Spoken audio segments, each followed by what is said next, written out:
Still on, drop it.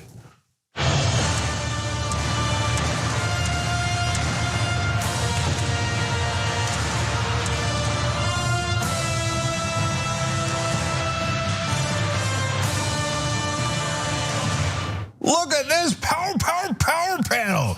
Jake Uger, John Irola, and Nina Turner, the power seat. Okay, how you doing, Senator Turner? Jake, I'm fine. Okay, great to see you here. Great to see you in person.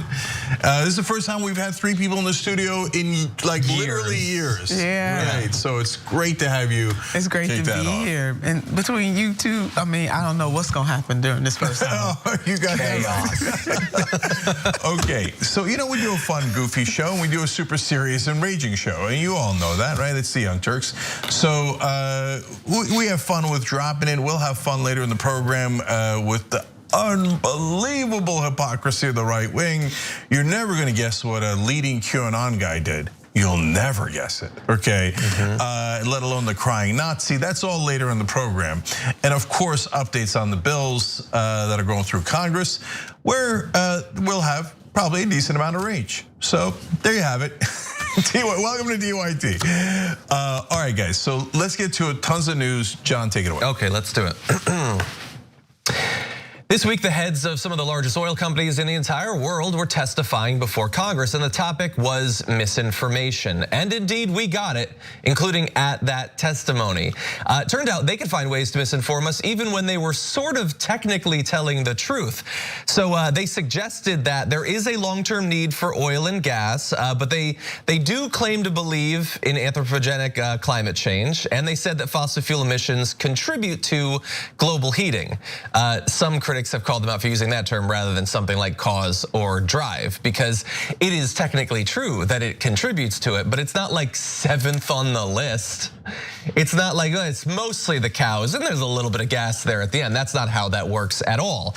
But the misinformation, of course, was more significant than that. And some of the grilling of the executives that happened had to do with some of the long-term misinformation that's happened over literally decades to muddy the waters around the science of climate change, as well as a number of other topics.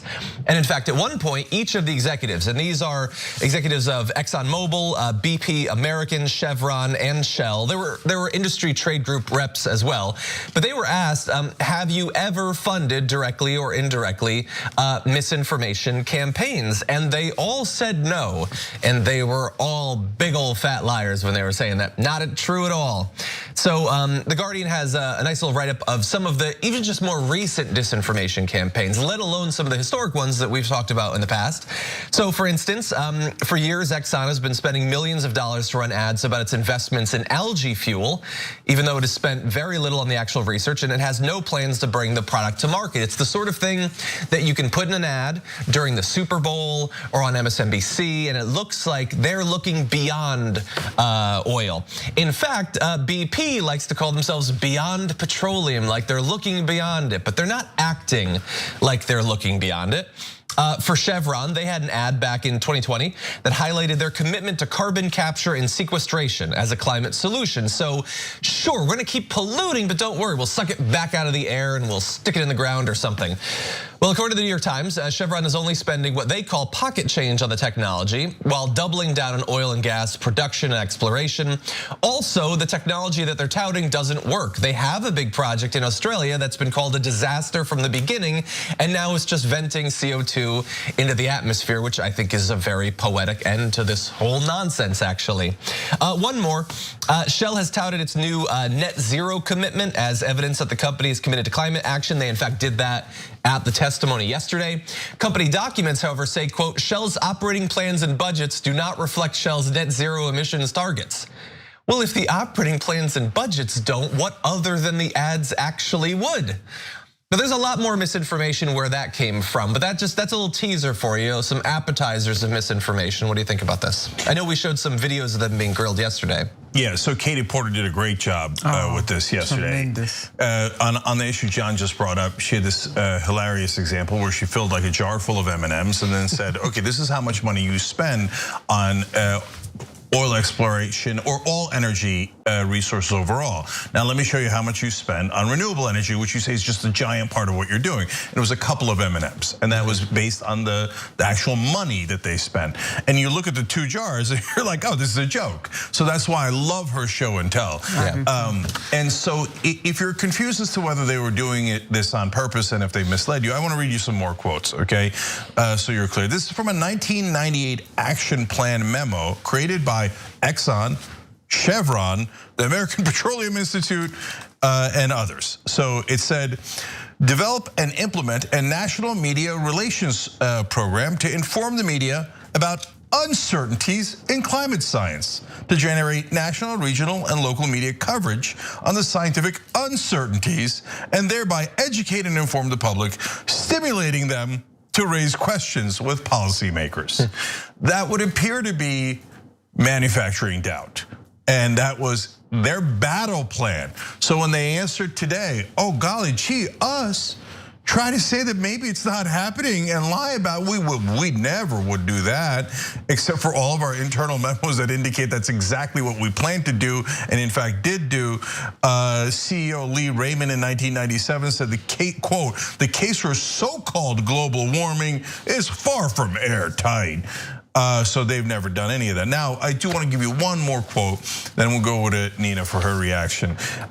In the 1980s, they had an internal memo, and now we all know this, and they're confronted by it, and they still are lying about it.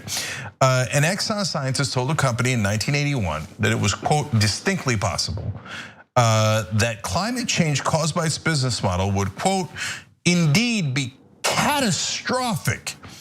And then in parentheses, at least for a substantial fraction of the Earth's population.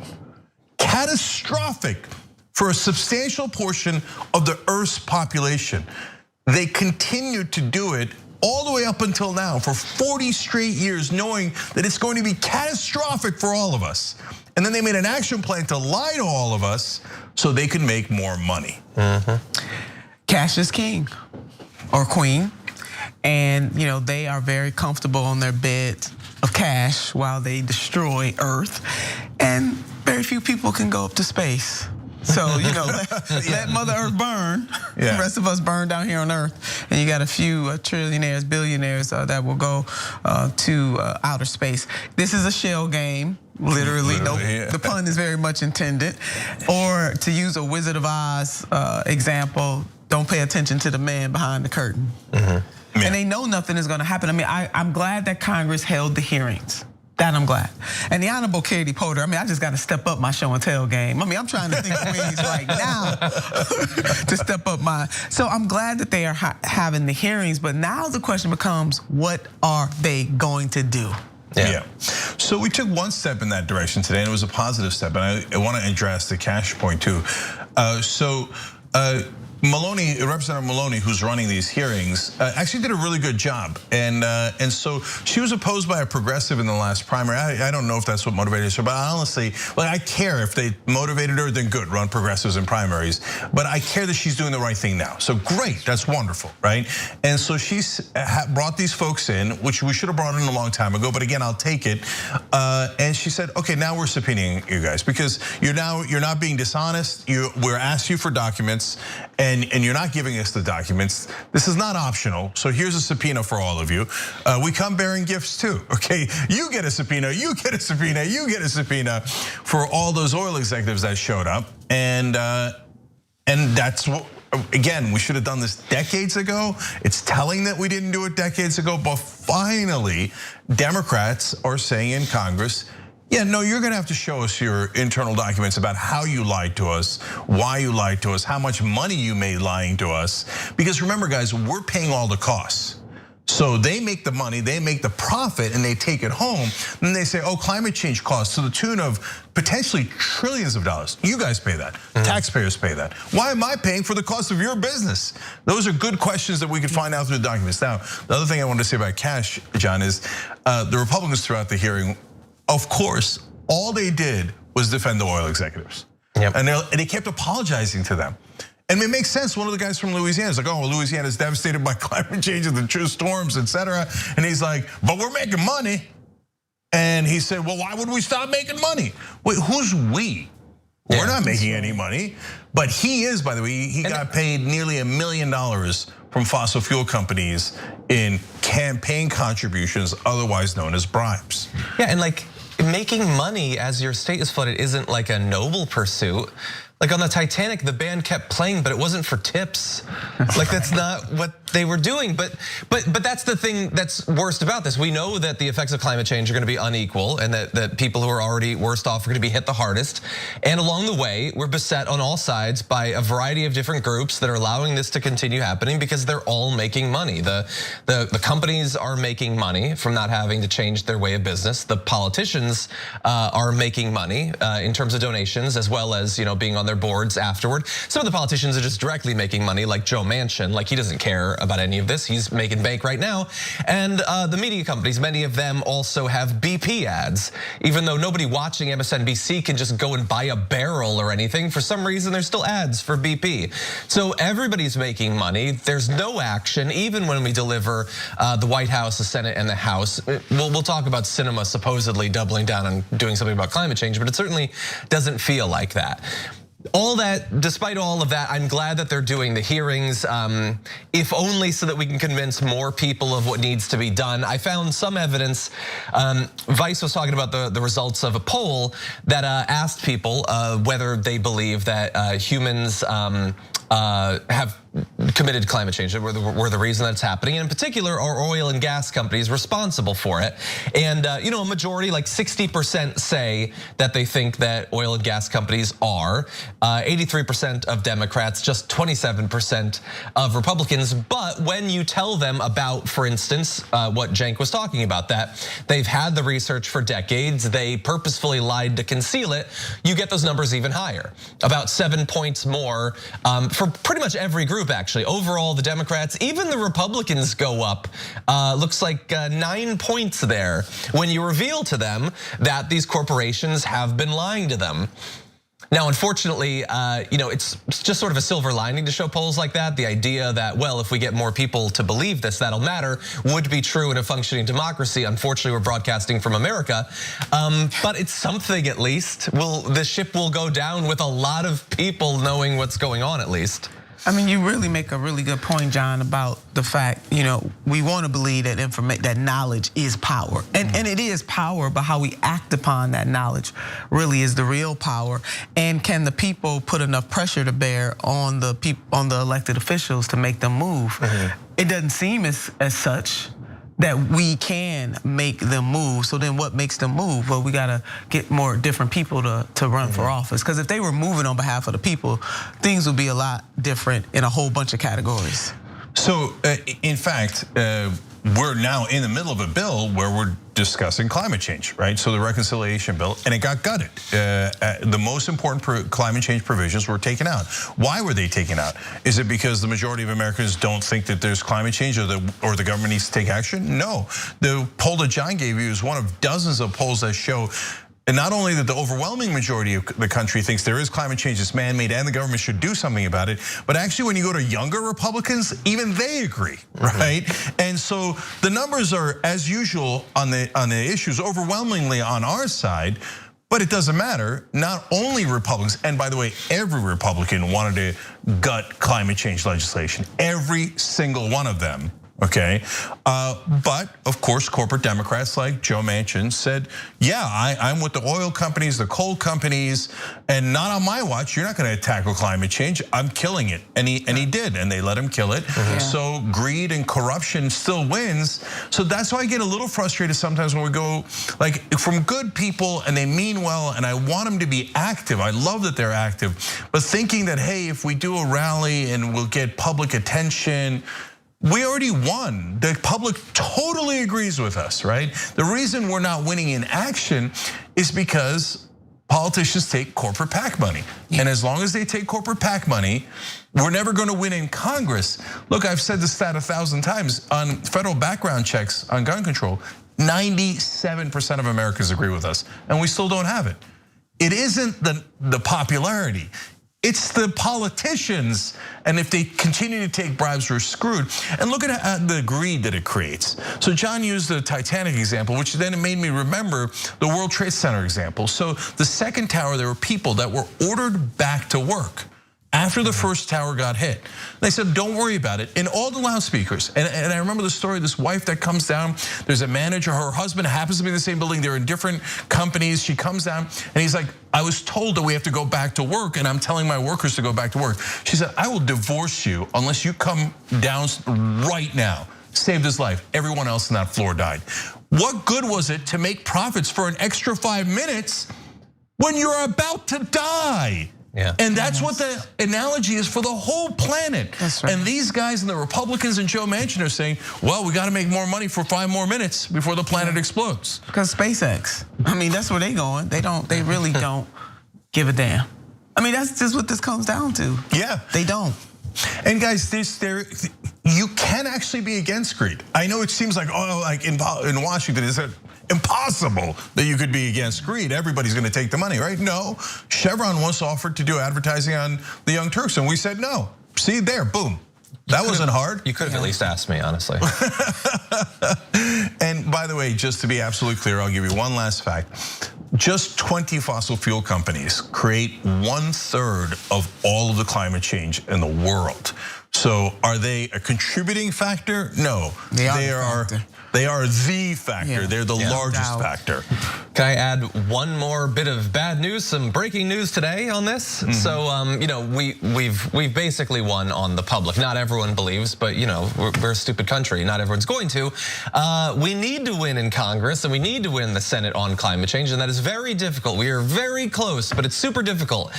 Then after that, after we get that and we get the president too, he's willing to say that he believes it and he cares about it. We also unfortunately have the Supreme Court because as we've said many times over the past few years, if you give a supermajority to conservatives on the Supreme Court, bad things will happen for a very, very long time.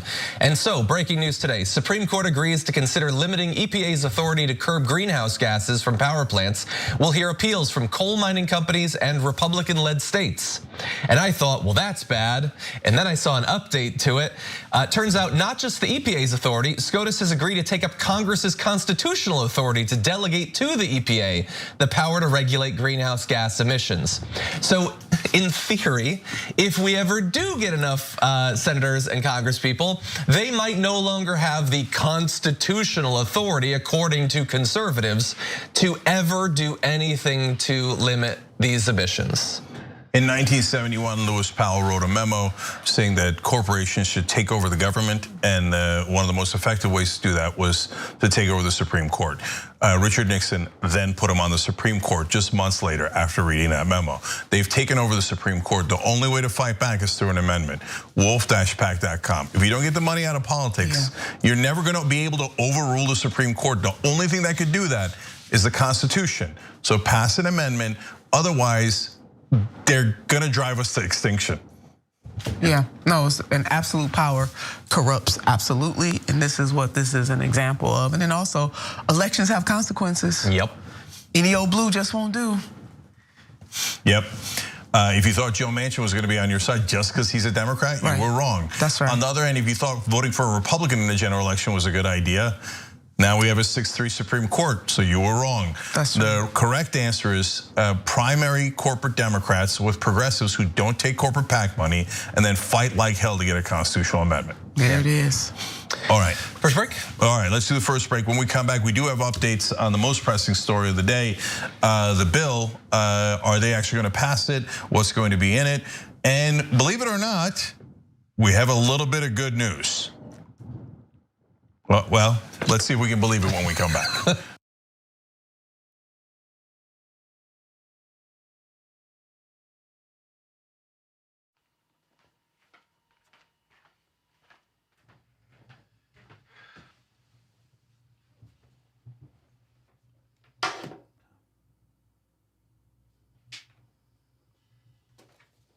Welcome to the Damage Report. I'm John Idarola. This is gonna be a big one. Meanwhile, in the Arctic, you know where this is going.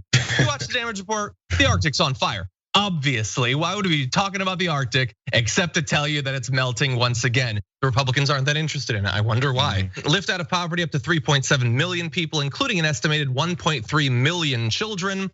Hashtag save the children? Not if it costs money. I mean, come on. At TYT, our mission is to boldly pursue truth, challenge the establishment, and drive positive change. At a time when corporate capture of our media, our government, and our politics is nearly absolute, everyday working people need a champion to fight for them and to push back against the powerful interests that threaten our democracy itself. At TYT, we're proudly progressive and call out corruption and duplicity wherever we see it, from Republicans, Democrats, or anyone else.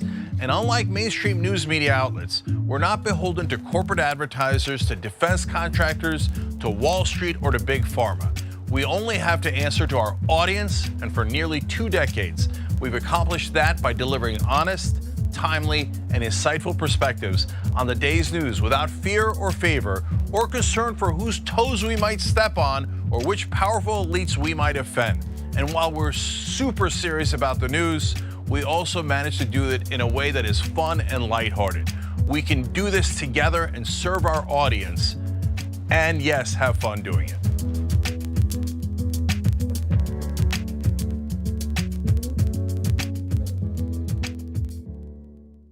How in the world are you going to get the right to vote if you don't already have the right to vote? That's impossible. Reason they tell you things are impossible is because they don't want you to try. It only took 7 years for them to get an amendment to get a right to vote. Does this result in millions upon millions of Americans losing their coverage? And we've been waiting to find out, and now we know, yes, it will cut millions. Public education was supposed to be the way to equalize everyone regardless of their socioeconomic status. But if you come from a family that's poor, how are you going to afford grade school for your kids? This fight is about fairness and morality. It's about the American values. You think that black people all across the country, in every city, were all lying when they said the police abuse us and the police kill us when they should? No, of course they weren't lying. Yes, it does happen. Yes, they do get targeted more. Why are we going to put immigrants in prison for 5 years, which American taxpayers have to pay for, if we're so concerned with immigrants using up our so-called resources? We're gonna do both. We're gonna fight Trump and we're gonna fight the establishment. It's not that hard. Yes, you can do both at the same time. Go tell them.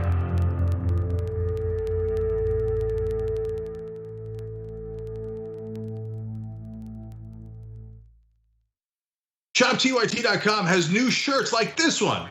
And you're thinking, Cenk, what is that one? I can't see it other than the black. Yes, so I'll show it to you.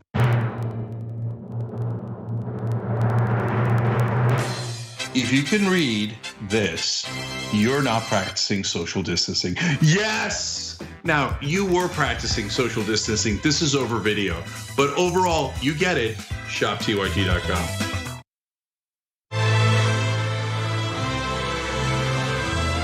All right, back on TYT, Cenk, Nina, and John with you guys.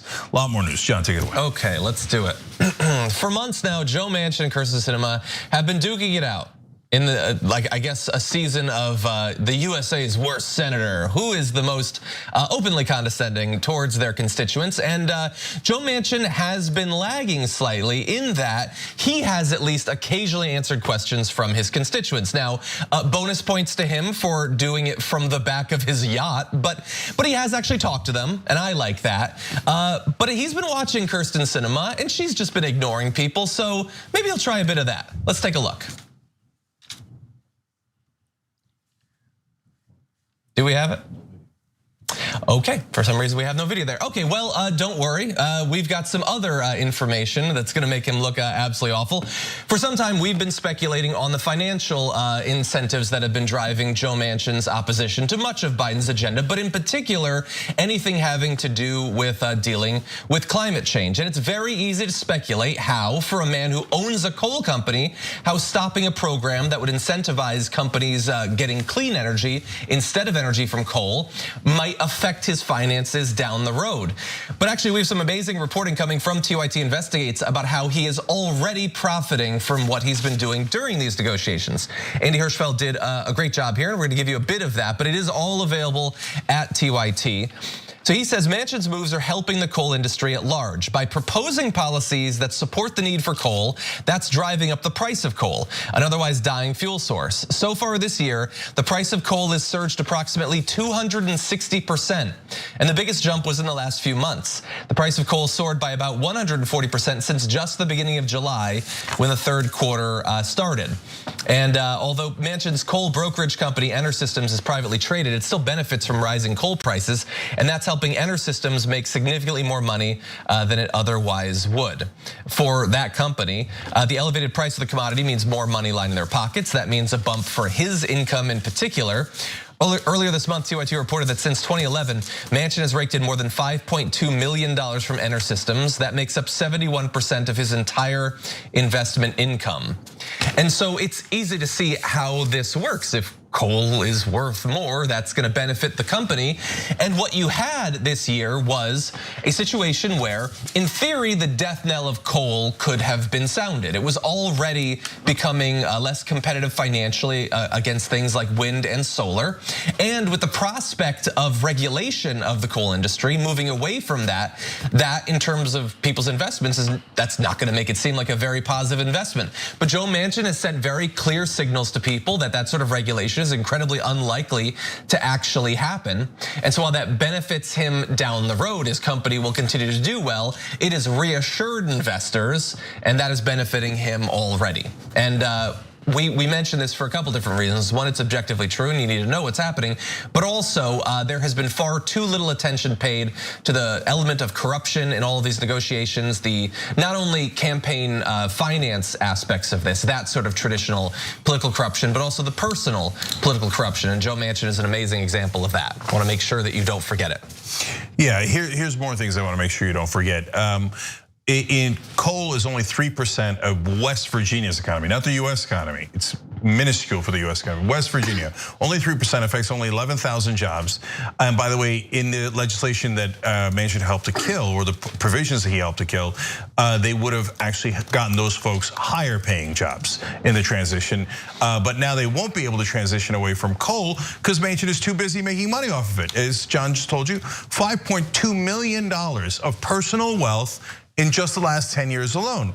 And that's a story that everybody should be writing about it. But good news, I actually saw CNN follow our reporting today and talk about, hey, turns out a couple weeks later, turns out Manchin makes money from coal. Did people know that? Good, I'll take it, right? And so look, this guy's making decisions that make him richer and the rest of us poorer, but one of my questions is, why is he the one making the decisions? So as Gillibrand is beseeching him, and there's report after report of Gillibrand and other senators chasing Manchin around the Senate and in the hallways, and I'm gonna read you just one of the tweets from Andrew Solender, who I believe works at Axios. He said, Gillibrand just lobbied Manchin intensely on paid family leave on the Senate floor. She wouldn't let him get where he wanted to go without saying her piece.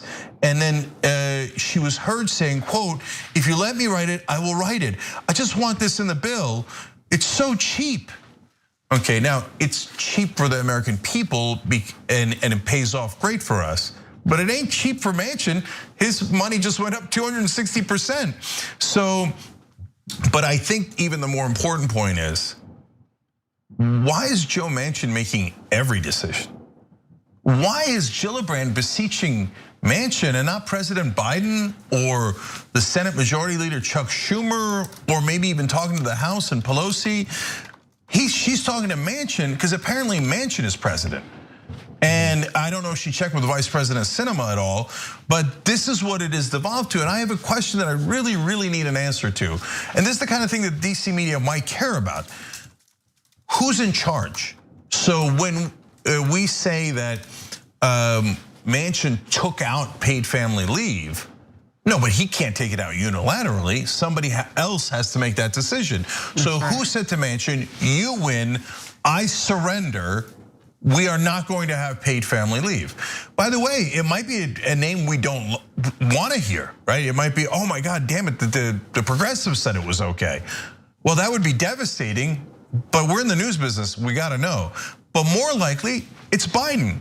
Well then, okay, whoever it is, they gotta own it and say, yes, I'm the one who made the decision to surrender to Joe Manchin, give him full authority, and let him take out whatever he wants from the bill. No, it's true. I mean, I just wonder what kind of files he got on folks, because he's the one with all the leverage, and it doesn't make sense that a duly elected senator, just like him, chasing him down to get his permission.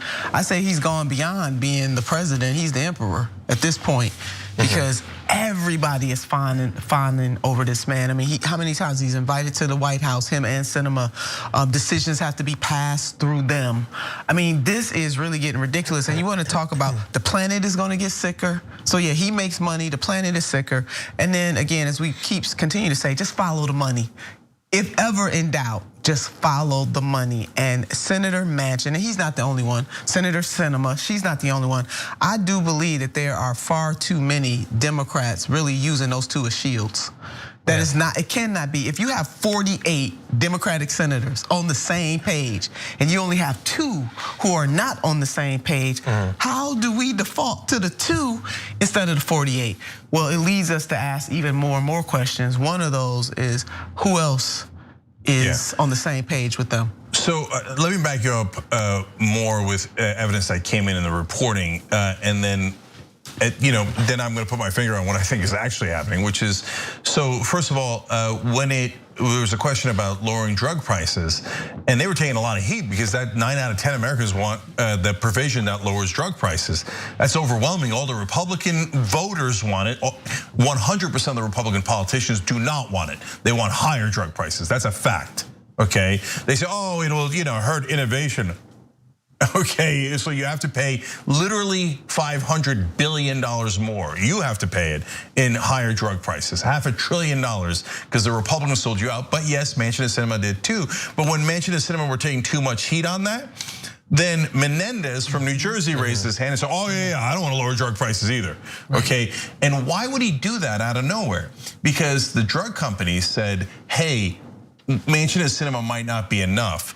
So now you got to go take a bullet too, okay? Bringing in the backup players. Yes, because we're paying you. We bribed you just as much as we bribed them. And by the way, if that doesn't work, we'll release more Democratic senators that we've bribed. And so it ain't 48. They're lying to you. Yes. Okay, so that's number one. Number two is, the reason I ask who's making these decisions is, it appears, according to the reporting, they leave it very vague. They say Manchin, Biden, Schumer, Pelosi, etc. got together, right? And a decision was made. First of all, presumably it's Biden, he's the president, right? If Biden and Manchin are the ones negotiating, wait a minute. Don't give me this nonsense about Biden's agenda. We told you on the Young Turks the day he was elected, he doesn't believe that. So 2 corporate Democrats with an incredibly similar track record in the Senate, Biden and Manchin, have agreed that their donors should get everything. What kind of negotiation is this? So Joe Biden, tell us, was it your actual agenda or wasn't it? And if it was your agenda, why were you so weak? And you gave it all away to Emperor Manchin. And so those are very uncomfortable questions. And I wish we had a press that would ask Psaki and Biden and Schumer and all those guys, who's making the decision?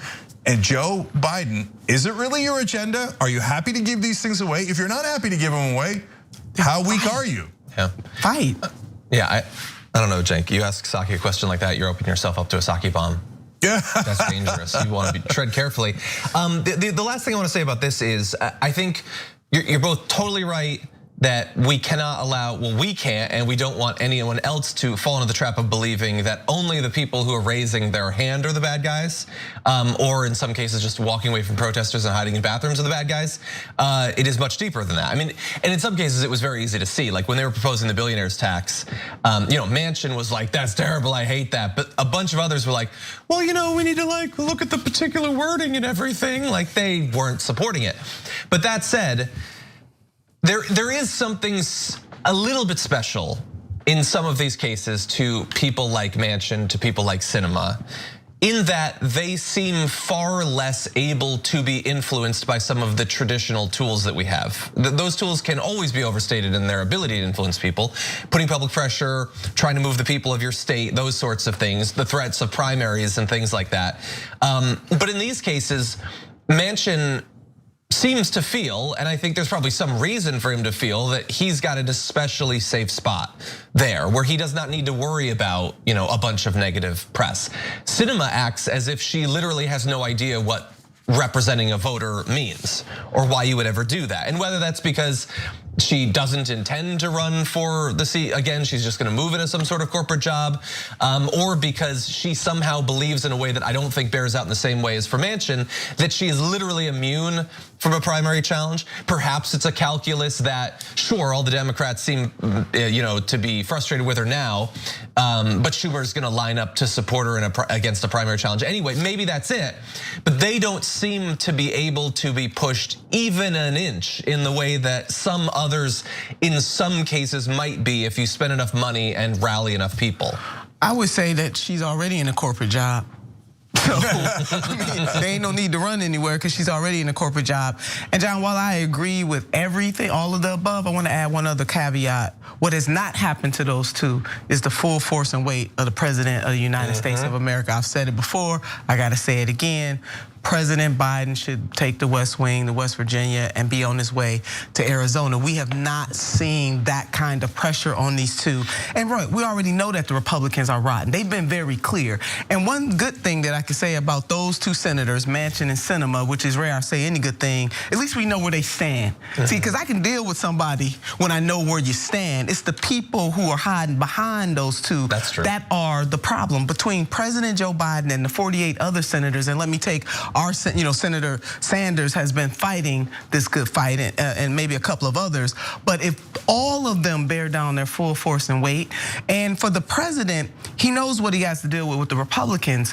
What he should not bear, without putting the heat on those two, is that from his own party, something of this magnitude and this critical moment in our nation and world's history, these two want to play games, that he got to go directly to the American people and say, hell, I'd rather deal with a Republican, because the threat is right, that Manchin will go independent or he'll be the Republican that he is out in the open. Yeah. What difference does it make? I had a mentor who used to say, it doesn't matter if you meant to kill me on purpose or by accident, dead is dead. So what good are those two? Yeah. So I want to build off of that. So first of all, to John's point about Schumer, here's an easy threat. I'm not saying that it would work 100%, but it's nice to try because it might work. He could say, hey, listen, if you don't vote for us, with us, not on everything, okay, but on paid family leave, which is a layup, on prescription drug prices. And I don't know what his red lines are. He doesn't have any red lines. Schumer's also a corporatist, okay? But if he had one, if he was genuine, right? And if Biden was genuine, they would say, here's a couple of red lines you cannot cross. And if you do, it's okay, but we're gonna spend a ton of money. The most money we have, we're gonna allocate to a primary opponent against you. That's right. Oh, but wait a minute, aren't you supposed to protect incumbents? Not if you don't protect us. Yeah. This is our agenda. If you're not with our agenda, then we primary you. Now, we all know that Schumer, A, didn't do that, and B, would never do that. Yeah. Well, then you're not really fighting, and you're not using any of the tools that you have that at your disposal. By the way, Schumer has spent tens of millions, maybe hundreds of millions of dollars against progressives in primaries. Yes. So it's not like he doesn't know how to use that tool. He's just choosing not to use it. That's right. With someone who is corrupt. And they know it. So, and by the way, who protects all these guys? The mainstream media. Did any of them explain to you how Schumer's protecting Manchin and Sinema? No, they didn't, right? Yeah. So now, what could Biden do? This is what Nina said in a power hour we did for the members a couple of weeks ago.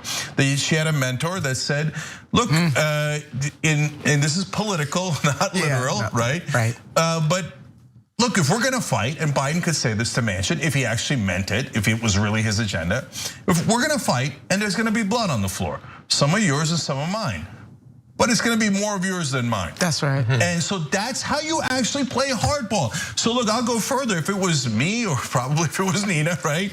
I would say, hey, listen, Joe, here's what's gonna happen, okay? Here's my red lines, you cross them.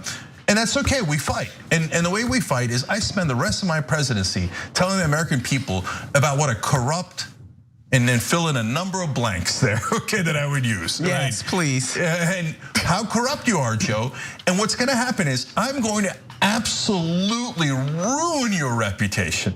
Yeah, okay, you killed my bill. Okay, hey, we got blood on the floor. It's okay, right? Yeah. But you're not gonna walk out of this place without everybody in America thinking that you're the worst person who's ever been in the Senate. Yeah. And by the way, your son and their coal company and all that money you're making, the stock went up, or the coal prices went up 260% based on what you did.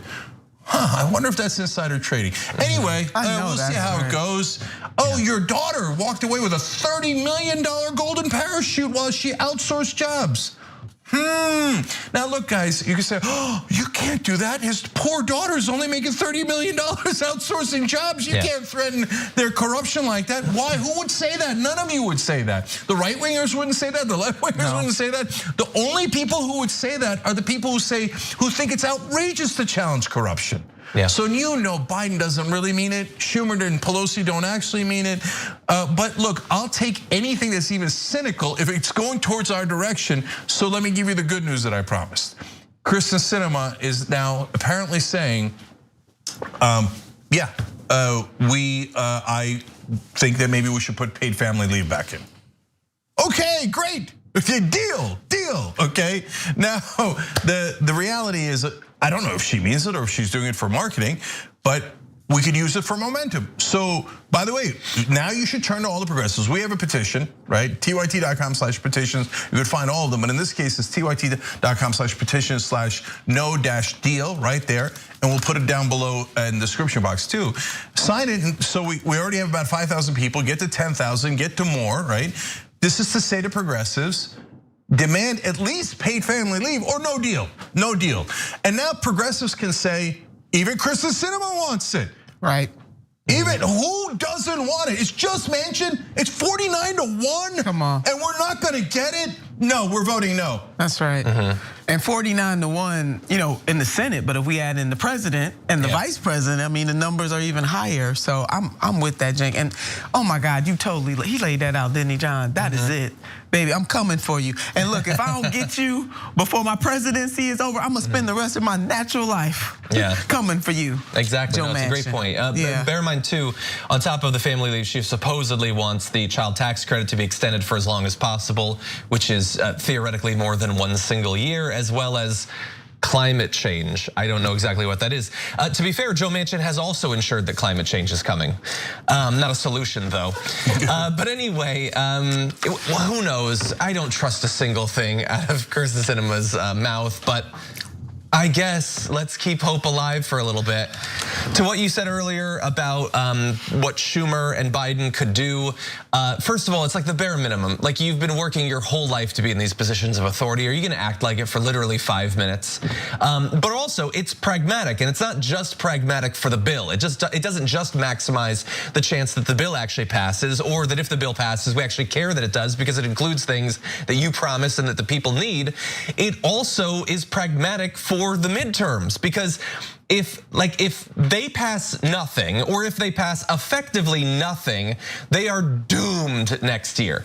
They're probably doomed anyway, but they're definitely doomed next year. And if they accomplish nothing between now and 2024, then Joe Biden, assuming he's still alive, is doomed. Kamala Harris, if she tries to run instead of him, or Pete Buttigieg, if the donors line up behind him, are doomed too. And so if they want to have a chance of having a majority, if they want to have a chance of having an actual term as presidency that's not dominated by Republicans, they desperately need to pass something so that they can go to the American people and say, you put us in office to accomplish things and we actually did it. I know it's never happened in your entire life, but for the first time, we actually did it. And all it took was the will of the people and a couple threats to Joe Manchin and Kirsten Sinema. But so far, they're not willing to do that. And so next year, when we're desperately trying to get people to care and to vote, it's gonna be super hard, and we are not gonna be able to be surprised because Chuck Schumer, Joe Biden, and others are not willing to even exert a little bit of pressure. They're gonna try to campaign on virtually nothing other than opposing the Republicans, which has its merit, but it's hardly as persuasive as being able to say, we gave you paid leave, we gave you dental coverage, we gave you free community college. We care about the fact that American cities are being destroyed by climate change, and we did something about it. And guys, if Biden then dramatically put paid family leave back in, he would get undue credit. He would get like he'd be considered a hero, and every time you have a baby and you get to take leave, you'd think Joe Biden got that for you, right? It's such an easy win for them. And I'm going to do one last thing here, which is to give a piece of strategy advice to progressives for whatever it's worth. They're good guys; they mean well, right?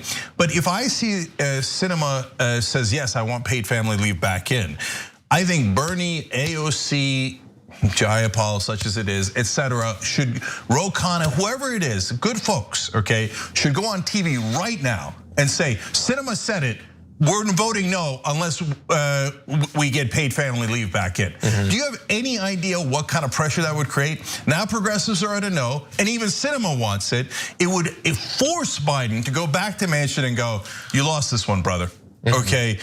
I guarantee you it would work. So I'm asking you guys to participate. Look, you want to do the petition, I think that's very effective. It gives the media a number, it gives progressives, oh my God, 10,000, 20,000, whatever people really, really want this, etc. But if you want to do it another way, go for it, okay? Just keep it like super polite, right? But ask progressives, ask them on Twitter, etc. Can you please say that you're gonna vote no unless paid family leave is in? If you do that now, we can actually win on this one. I never tell you guys we can win when we can't win. I like lowering drug prices. I want it so bad, and some people think it's still possible. There's way too much corruption, way too much. We're not gonna win on that. Billionaire tax, everybody says, oh, that's definitely gonna happen. Like the word billionaire is in it. The billionaires are not going to agree. You have no idea how corrupt this Congress is. That was unrealized gains. There's no way the rich are gonna allow that. I know what's realistic and not realistic. Paid family leave is totally realistic. They can definitely do it. But they gotta go now, and they gotta make a stand. So seizing opportunity is really what you're talking about. 100%. And going into pain and going hard. And again, yes, the progressives have been holding the line. I mean, really, it's the progressives that are holding up the Biden agenda. 100%. They are holding up that agenda and pushing really hard for the people. And yeah, they gotta use their power to leverage. But kudos to them, because a lot of times, that can be a lonely place to really be there, and the push is hard. And so I do want to shout out to progressives for what they've done so far, and they gotta keep going. They can't stop. They must get something out of this. For the people, because it's not for them, it's for the people. And Jink, I will say it's just incredibly sad to this conversation that we're having, to be able to say we won't get the billionaire tax. What? When you really start to think about these things that we discuss on a regular basis in a very deep way, like beyond our head, but in our hearts, it is incredibly sad that during a global pandemic, people were catching hell before the pandemic. They're really catching hell now. But in the midst of this kind of pain and suffering, that you can't even get people to do the right thing. Corruption corrupts, absolutely. Unfortunately, that's the case of American government right now. All right, guys, we got to take another break. When we come back, we've got more devastating stories for you guys. We'll be right back.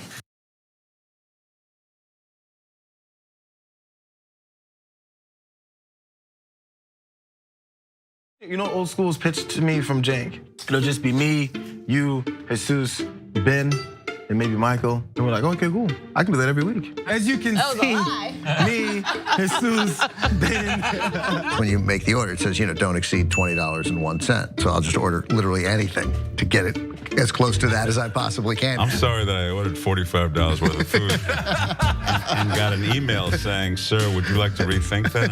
What are you talking about? I was in hell. I was just like, oh my God, the theater's empty, nobody's here. Everyone on screen keeps fucking cursing. Why did I let this happen? And the whole thing looks like it was shot through a glass of milk. My mom's gonna be so mad. If you're looking for a heart attack, the short way, baby.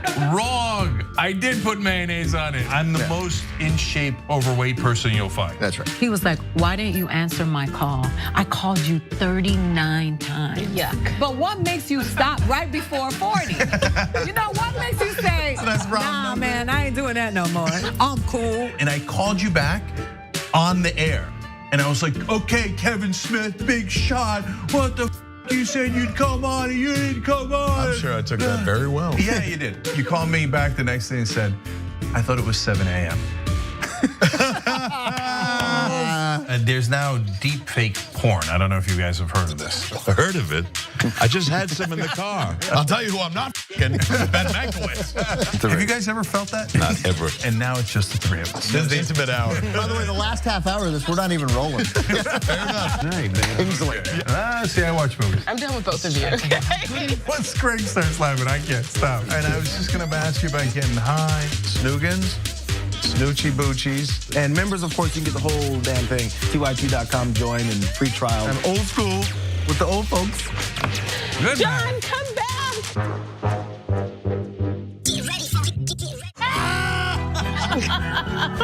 Field goal here. It's time to switch to beer. Oh, man. Oh, God. Do your best. He's a little like...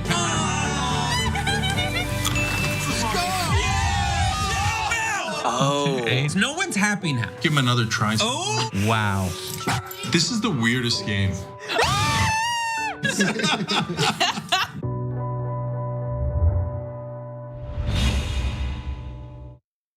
I'm Brett. I would like to refer to this segment as the Do I Still Have This Talent show. So I want to see if I can play harmonica without my hands.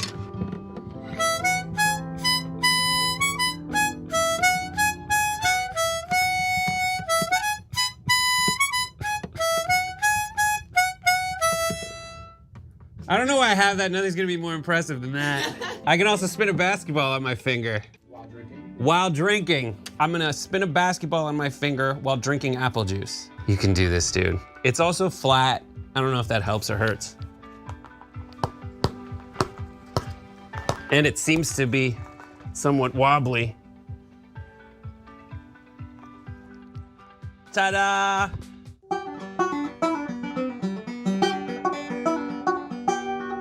Nope, I don't know how to do this one. This one's a fail. Nope. Oh God, I'm so mad.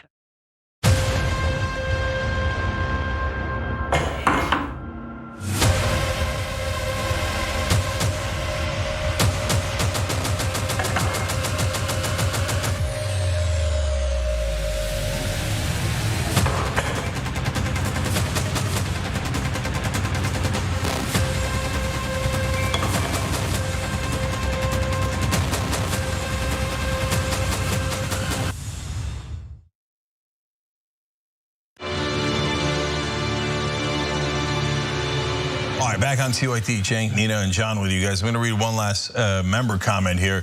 Diana wrote in, when Nina speaks, she makes me want to stand up, shut off my machine, and hold up a sign that says Union, channeling Nina T. Norma Ray.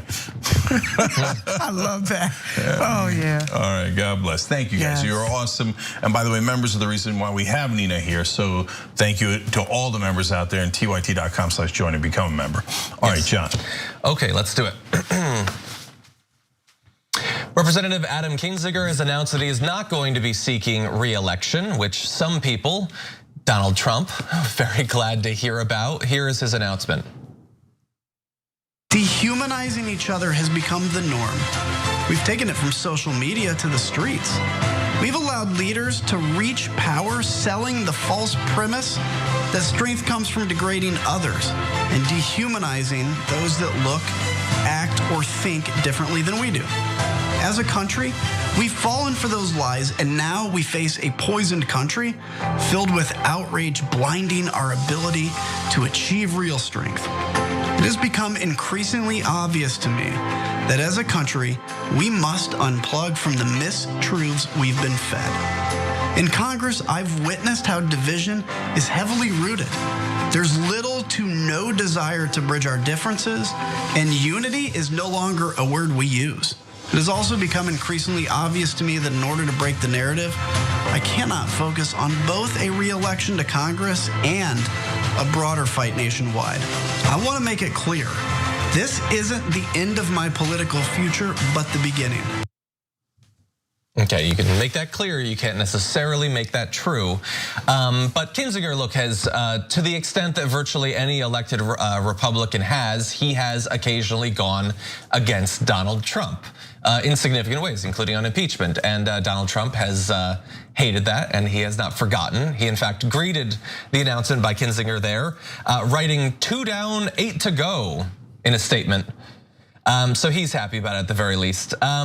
So look, this is a complicated case. I mean, Kinzinger has a couple of different problems facing him in any potential attempt at getting reelected. One is that Trump is going to hound him to the end of his days. That's a problem in a party that has been so dominated by Trumpism.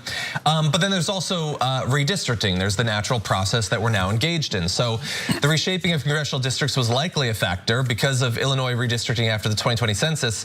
GOP Representative Darren LaHood in Kinzinger's district would be in the same district, according to an updated map released hours earlier today.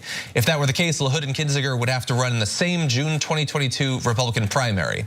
And that map is expected to be signed into law. So you have redistricting and the Trump thing. And for Kinzinger in particular, those two things do not combine well. It's bad enough to have to run at all, but against another established Republican that is likely not hated nearly as much by Donald Trump, that's just a lot of strikes against him in trying to get elected again. Yeah, I think that he had almost no chance. So when a politician voluntarily leaves, 9 out of 10 times it is not voluntary. So they're unlikely to win, or my favorite that I always tell you guys is Senator Danforth, who was UN ambassador for Bush, and he thought Bush was so reprehensible. And he was a solid right-winger in the Senate, right? But he just couldn't stomach all the war crimes, et cetera, that we were doing and that he had to defend in the United Nations. So he said that his wife had twisted her ankle. He had to leave, okay? It's almost never the reason they gave you, okay?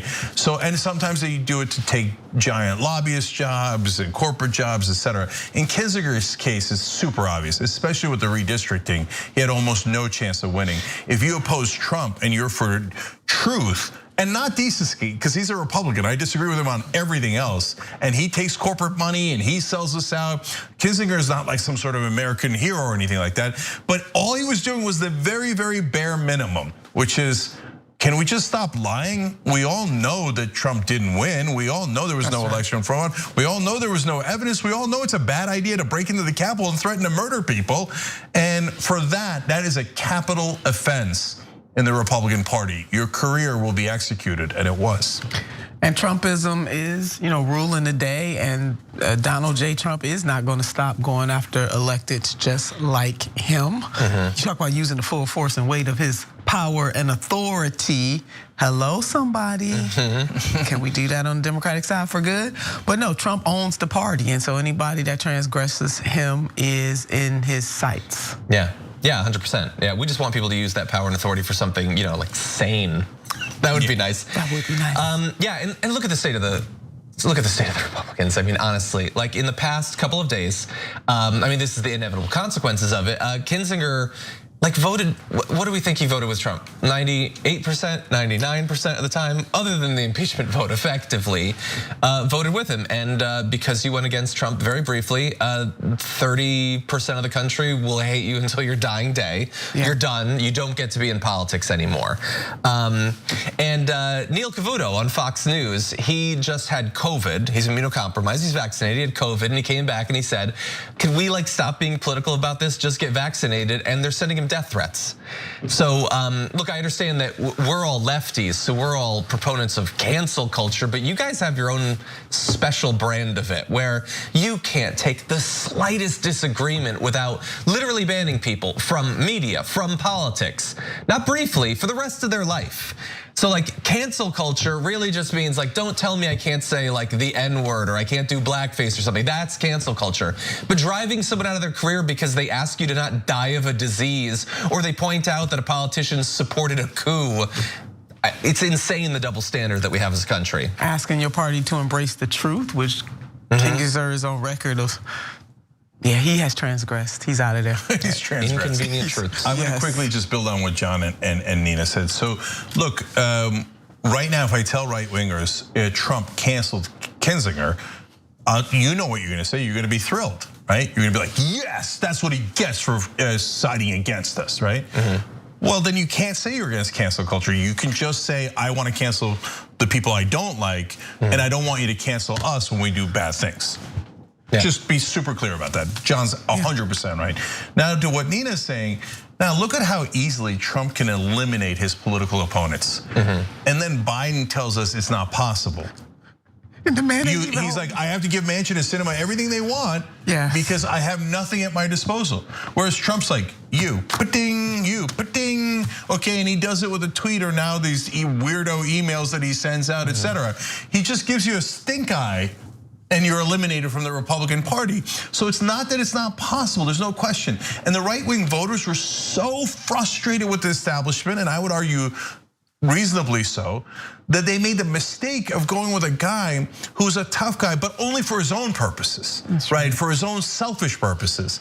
But imagine if we had a progressive, a Democrat, who did it for good for their voters and said, look, man, our voters want lower drug prices. And it's not just my voters in my district. 90% of Americans want lower drug prices. You oppose us and we will cancel you. You wanna cry about cancel culture? I want you to cry, okay? I'm gonna hand you a towel, I'm gonna bring you a box of tissues, and I want you to use all of them. But if you say that you want higher drug prices for our voters, you are going to get canceled. I'm gonna make sure that you never work in politics again. And in fact, when you go to try to get a lobbyist job, I'm gonna tell that company, you're never gonna lobby the president of the United States if you hire Joe Manchin.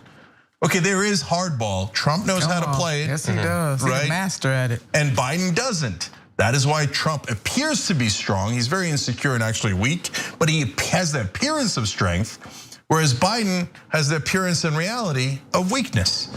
And I wish it weren't the case. I don't want Trump to win. No, absolutely right? I want Biden to win in Biden versus Trump. But my job is to be honest with you guys, and that is what's going on. Yeah, some things are worth canceling for.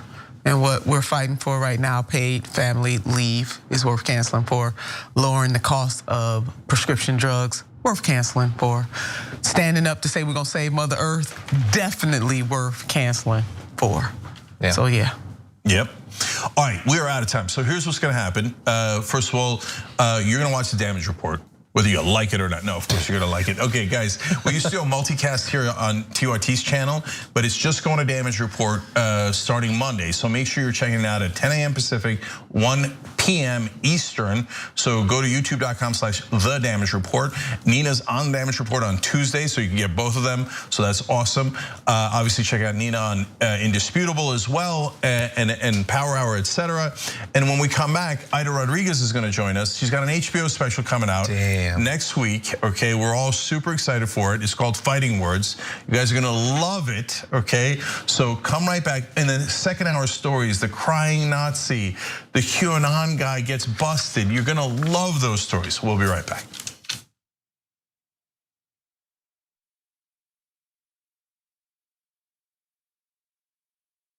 I'm old enough that I remember when Captain Crunch put the berries in it. Yay, crunch berries! And I was like, ooh, the fake berries. Remember? We're gonna try that. We did a story back in the day about how a woman sued, I don't know, General Mills. She'd been eating it for 4 years, believing that it was actual berries. Yeah. She's like, these aren't real berries at all. I'm like, I got news for you. Captain Crunch isn't really a captain or a person. Joining me now, legendary whistleblower and American hero, Edward Snowden. First question is, hey, where are you? I'm in my apartment in Moscow. All of a sudden, in the studio, Jim Gaffigan, everybody. Mental illness is, completely undiagnosed in our society. It's not about a particular administration. It's about a broken system of power, and through that, really, the instrumentalization of a system of not justice, but injustice. People understand whether they claim to deny climate change or not. Our collective house is in crisis. We're also dealing with the legacy of 40 years of economic policies that have made people's lives more precarious. Sometimes you gotta force people into their humanity. Sometimes you have to shake people into empathy. Senator Elizabeth Warren joins us in the studio. Healthcare is a basic human right, and we are fighting for basic human rights. In order to actually achieve that vision of everyone having access to the same resources and getting to determine the outcome of their life, we have a lot of work to do, and it needs to start right now. Here's something you may not know. When you deposit your money in a big bank, it doesn't just sit, safe and secure, in a vault. Instead, your money could end up building oil pipelines, mining for coal, or drilling in the Arctic. So if you're concerned about the planet, give your money something good to do.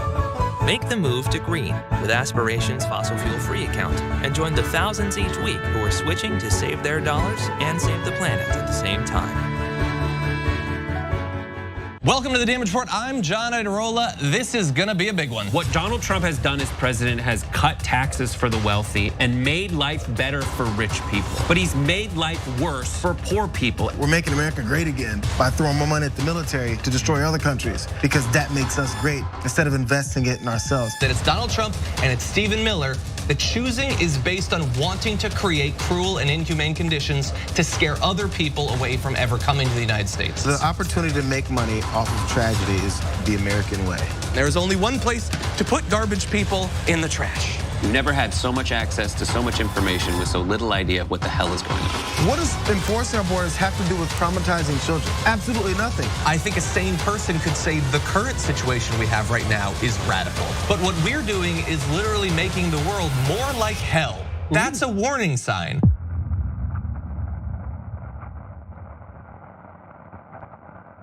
ShopTYT.com now has books. One of them is Ryan Grimm's book, We've Got People. That's a saying that AOC said, they've got money, we've got people. It's the best tracing of the AOC victory I have seen anywhere. It's the most accurate, and it's got great details. The book actually goes all the way back to Jesse Jackson and how he's the original Bernie Sanders. If you want to know how we're going to win going forward, those lessons are super important, and they're in Ryan's book. So check it out right now at ShopTYT.com. We found the perfect person to lead the army, Allison Hartson. The establishment media works hand in glove with our corporate legislators, and our corporate legislators work hand in glove with the corporation. And we're going to make it so that it's a decentralized force throughout the country so that we can quickly identify stories, quickly identify troll farms, and go in and neutralize the enemy, and then start building responsible media throughout the country and on every platform available.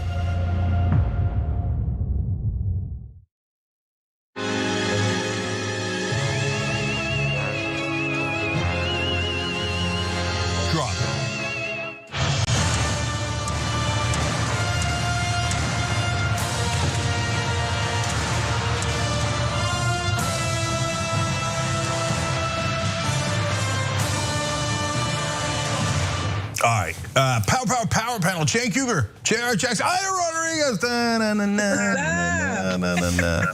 All right, Ida, not a big deal, but kind of a star.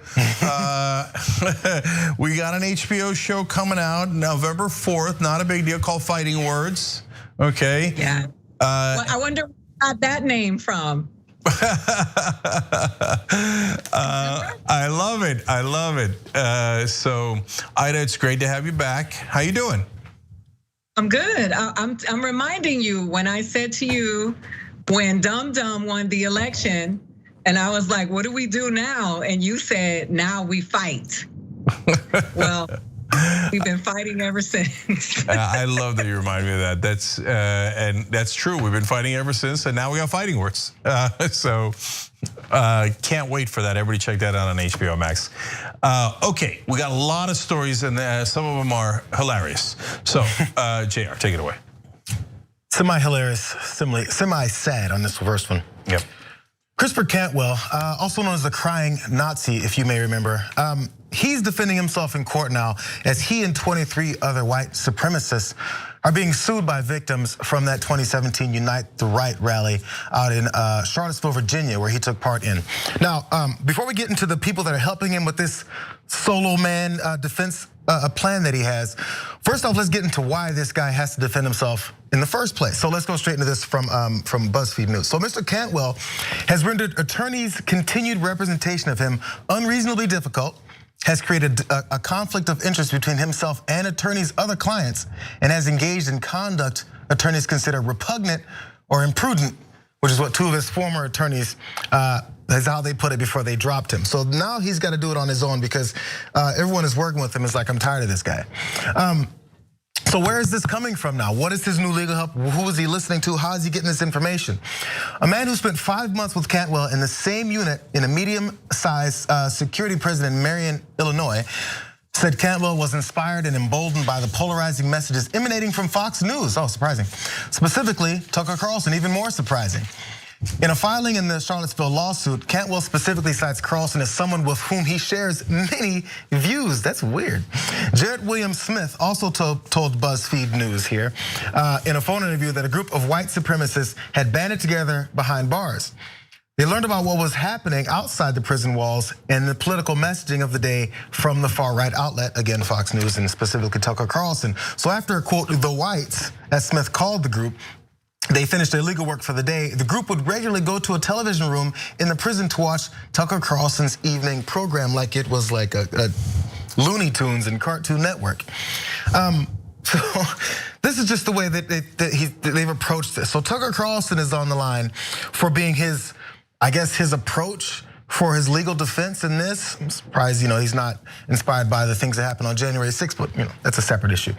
So also he's been linking himself to Tucker Carlson for years. So back in 2019, when this was still going on and that issues with this trial, Cantwell complained that the case was motivated by a desire to silence not only me and my associates, but anyone who might dare to agree with us on even peripheral issues. So this is evidenced by the President of the United States. This is him continuing to talk. This is evidenced by President of the United States and the second most popular show on cable news, Tucker Carlson, being branded as white nationalists on account of sharing a small number of our views on the pressing issues of our time. So Tucker Carlson agrees with the small number of issues that are the pressing moments of our time. Here's a video of Chris Cantwell and his buddies and their issues that apparently Tucker Carlson agrees with. Let's watch. Jews will not replace us! Jews will not replace us! Jews will not replace us!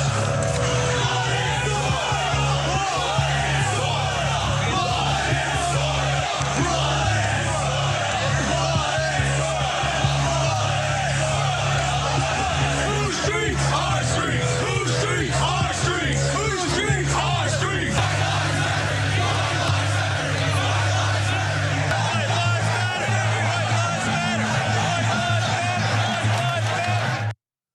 I didn't say it, Chris Cantwell said it. Jews will not replace us. Blood and soil. Whose streets? Our streets. White lives matter with tiki torches and surrounding and saying they're gonna kill people. I didn't say it. Yeah, Cantwell said it. So Cantwell is the guy in the black T-shirt with the words "radical agenda" on it in that video. That video is never not enormously shocking. Like, I can't believe how many of them there were. They didn't have hoods on, and they were chanting in the streets of America, "The Jews will not replace us," carrying torches. It is unbelievable. And then Trump actually said there were good people on both sides. Good people on both sides of the Jews will not replace us and they will replace us? I mean, what insanity are you talking about? I've never seen anything more anti-Semitic in America, certainly in my lifetime. And Trump couldn't make up his mind, 50-50 on whether they're right or not. So gee, I wonder why they call Trump a white nationalist. Partly because he supports you, okay? And by the way, so that's an old Nazi chant, "The Jews will not replace us." Blood and soil, I didn't even know what that was until Charlottesville, and then became educated on the fact that that was another Nazi slogan from Germany, that they would say blood and soil, and it was about the homeland and et cetera, that they use as an excuse to murder more people. And Tucker Carlson has said on several occasions on his show that immigrants will not replace us. Now, guys, his producers, the executives, I know because I worked at MSNBC, executives look at your script. And Tucker Carlson all saw the saying, "The immigrants will not replace us." That is a clear Nazi reference. It's an awkward way of saying it, right? What do you mean, like the immigrants will not replace us? Why are they replacing us? That doesn't mean like, okay, they're coming in addition and you don't want them to come. I'm not saying you can't have an anti-immigrant opinion. I think you're abhorrent that you have one, but it's okay, it's America, you're allowed to. But when you phrase it exactly like that, even after the Nazis marched in the streets and said the Jews will not replace us and brought that Nazi slogan back, that's why Chris Cantwell says, oh yeah, we all watch Tucker. Tucker's got our message. And so that's a fact. You could say, oh, well, that's not fair. Just because Tucker used the same slogans and the Nazis loved Tucker, that doesn't mean it's Tucker's fault. Okay, if that's what you think. You know, I remember, JR, you were there, Politicon, when Cenk had that conversation with Tucker Carlson, and he made the reference of immigrants.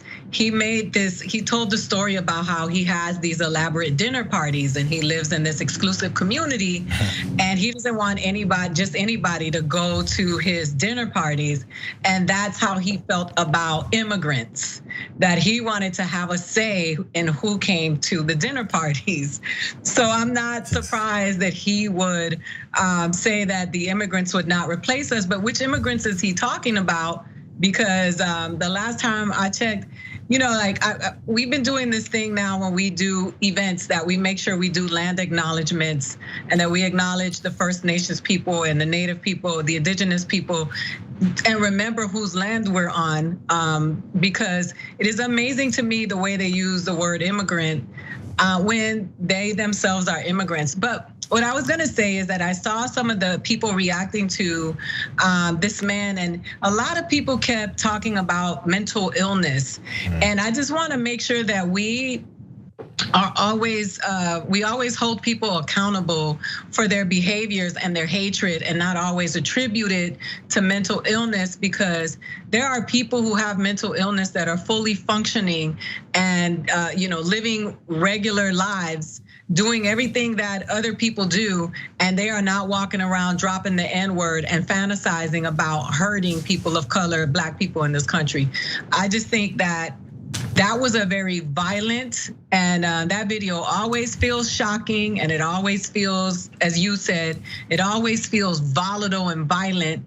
And standing from where I'm standing as a woman of color, a Latina woman, a brown person, a Black person in this country who are always painted by media as being violent, that is the epitome of violence and ugliness that you like to pin on people of color, and that was really gross. It's one of the reasons that they do it, just so they can continue to fly under the radar. I think we talked about it last week. It's just always the way it goes. Hey, it's like, hey, look over that way, there's a squirrel, and then they're over there doing something right next to you, or they're blaming the people who are actually trying to stop them from being exactly what it is. So it disarms the people that are gonna call out what it is that you're doing, because you say it first, immediately after you do it. Now, if you're Tucker Carlson, and you're the #1 cable news host, and you have one of these known people know who Chris Cantwell is.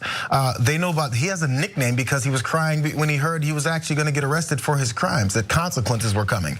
So I would think it's hard to believe that Tucker Carlson doesn't know who this guy is, or doesn't know about the Unite the Right rally, or that they're saying they're gonna be replaced, as it's become a theme on his show to talk about the replacement theory. So I'm not sure how soon someone may ask him. Maybe there's a guest on his show that he debates with. They'd be like, so how do you feel about white nationalists and Nazis that are in prison saying that you are their inspiration? No one asks these guys this stuff. And if you do ask him, how is he gonna separate himself from it? Nobody else is accusing you of being this white nationalist that someone needs to throw in prison. The white nationalists are saying that you are their inspiration. It seems a little too easy and too direct to ask him something like this. But why doesn't it ever happen? Well, he doesn't do that many interviews. Obviously, nobody at Fox News is gonna hold him accountable. He's doing insane documentaries now about how January 6th was a deep state false flag operation, and that that were taking right wingers into Guantanamo Bay. Just totally lies and insanity. But look, Tucker Carlson consistently talks about the white replacement theory, that whites are going to be replaced. Well, so that sounds crazy to the rest of us, and it's a racist idea that says we have to prevent non-whites from coming here because they're replacing the whites. By the way, it's okay if Europeans come here because then you're replacing whites with whites in their theory, and that's okay. How is that not avowedly racist, openly racist, when you say we want whites to come, we don't want non-whites to replace us, to quote unquote replace us? And again, nobody's replacing anyone. It's just an old Nazi slogan, literally, okay? It doesn't even make any sense other than to Nazis. So now, but I want to build on something that Ida said. It's because it's projection. Because what did racist right-wing white folks in this country do? Not all white folks, very specific, racist right-wing white folks in this country. They replaced the indigenous people. They killed them and then took their land and replaced them. So they're doing projection. They think, well, we murdered them and took their land. And then we enslaved others and then made sure they never had any rights. And we've been brutal and vicious and murderous of others, so we assume they'll do it to us. No, you idiots. We're not for injustice, we're for justice. We're not gonna treat white people differently if, quote unquote, we're in charge. We're not gonna make you drink Starbucks coffee. We're not gonna replace you. We're not weirdo murdering Nazis, okay? So stop projecting your despicable hatred onto us. We don't want any piece of it. So anyone that's claiming, oh, Tucker Carlson, I don't know what you're talking about. I mean, we think dirty minorities might replace white people, but I don't know why you would say that's racist. Yeah, get out of here, man. Even the Nazis are like, yeah, Tucker. Okay, it's not subtle. It's not anywhere near subtle. Okay, we got to take a break? Yeah, we do. We got to go break. Okay, sorry. We got to take a quick break. When we come back, we still have insanity, but you'll never guess what a QAnon guy wound up doing. All right, we'll be back.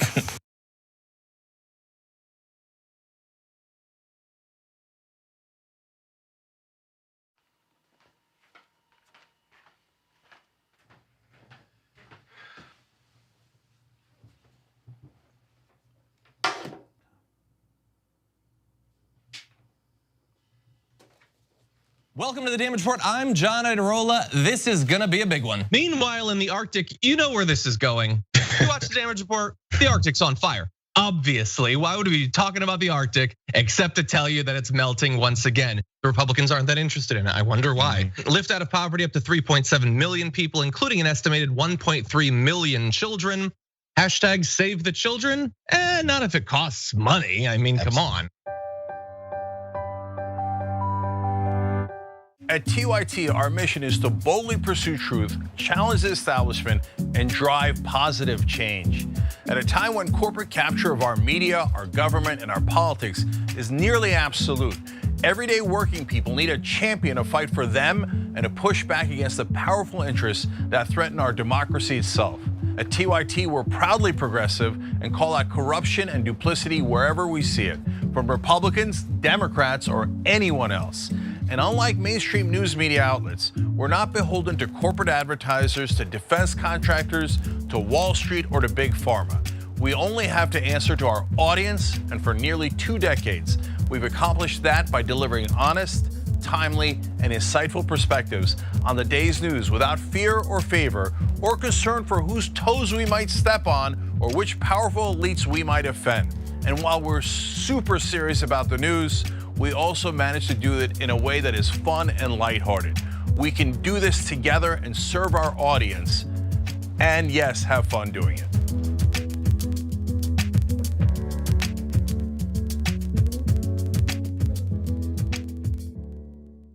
How in the world are you going to get the right to vote if you don't already have the right to vote? That's impossible. Reason they tell you things are impossible is because they don't want you to try. It only took 7 years for that to get an amendment to get a right to vote. Does this result in millions upon millions of Americans losing their coverage? And we've been waiting to find out, and now we know, yes, it will cut millions. Public education was supposed to be the way to equalize everyone regardless of their socioeconomic status. But if you come from a family that's poor, how are you gonna afford grade school for your kids? This fight is about fairness and morality. It's about the American values. You think that black people all across the country, in every city, were all lying when they said the police abuse us and the police kill us when they should? No, of course they weren't lying. Yes, it does happen. Yes, they do get targeted more. Why are we going to put immigrants in prison for 5 years, which American taxpayers have to pay for, if we're so concerned with immigrants using up our so-called resources? We're gonna do both. We're gonna fight Trump and we're gonna fight the establishment. It's not that hard. Yes, you can do both at the same time. Go tell them.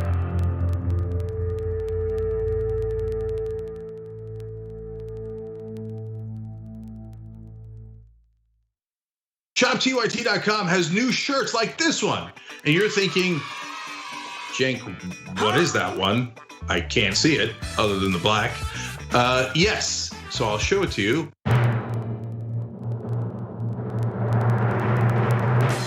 If you can read this, you're not practicing social distancing. Yes! Now, you were practicing social distancing. This is over video. But overall, you get it. ShopTYT.com.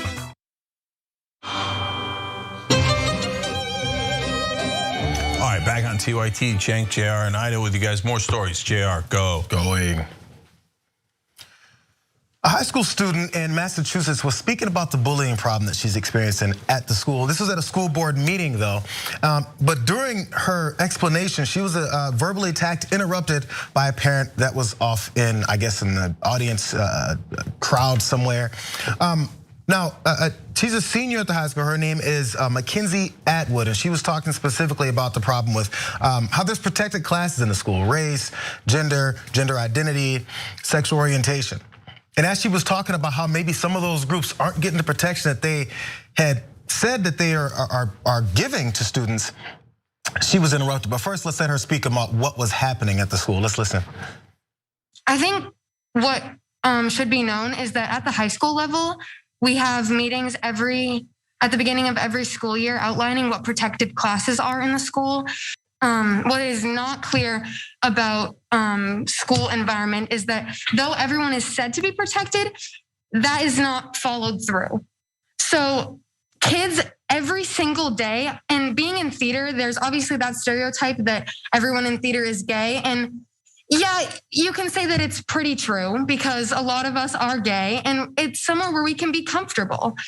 And that's a safe space. But when kids are coming to theater every single day telling me, oh, I got called a in the hall today, or I got called a racial slur in the hall today, that's not something to, joke about, though it's become something that we're so numb to that it becomes a joke.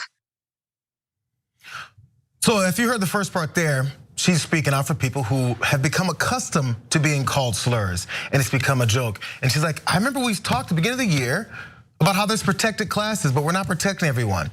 Now she went on, a parent in the audience decided to interrupt her. Let's listen to that second part.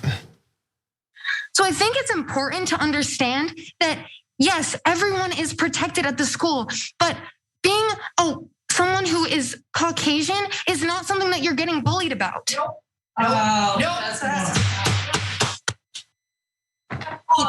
Keep going, please.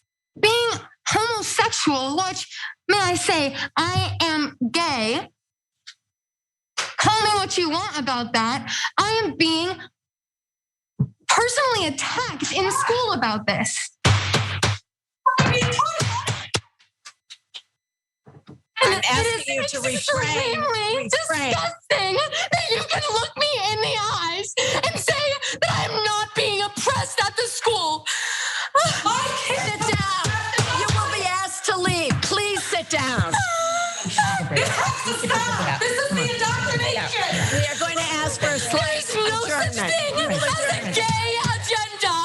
There is no such thing as a As it was going, it looked like she was going into saying a black agenda or the rest of these agendas that these types of folks are worried are taking over our schools and our society because people exist. So as there was a couple blanks there in the audio, it's every time the woman in the audience was yelling, interrupting and screaming, because I believe the school board was trying to keep her from getting her comments out there out of turn.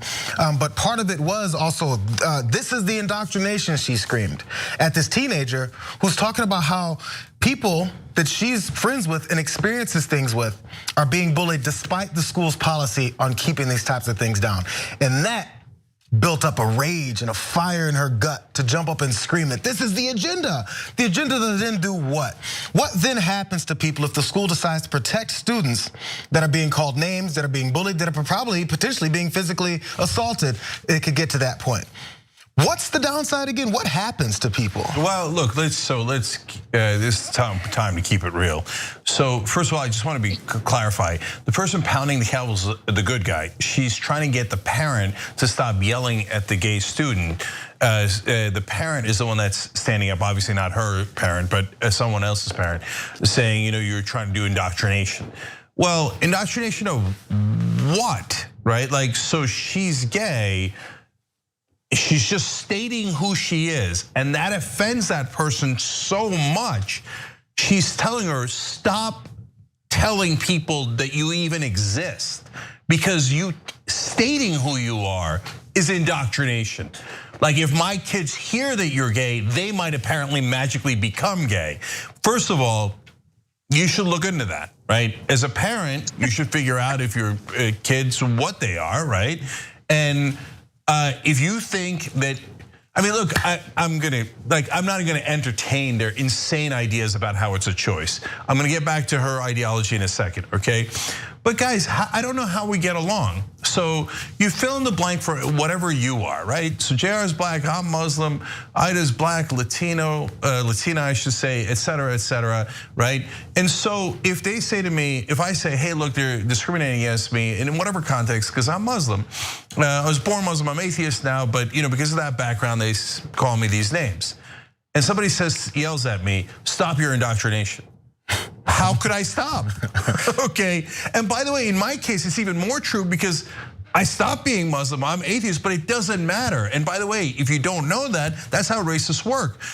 Right wing attacks me for being Muslim all the time. All the time. It doesn't even matter that I'm not in the religion anymore, because they're not doing it based on ideology or thoughts or principles.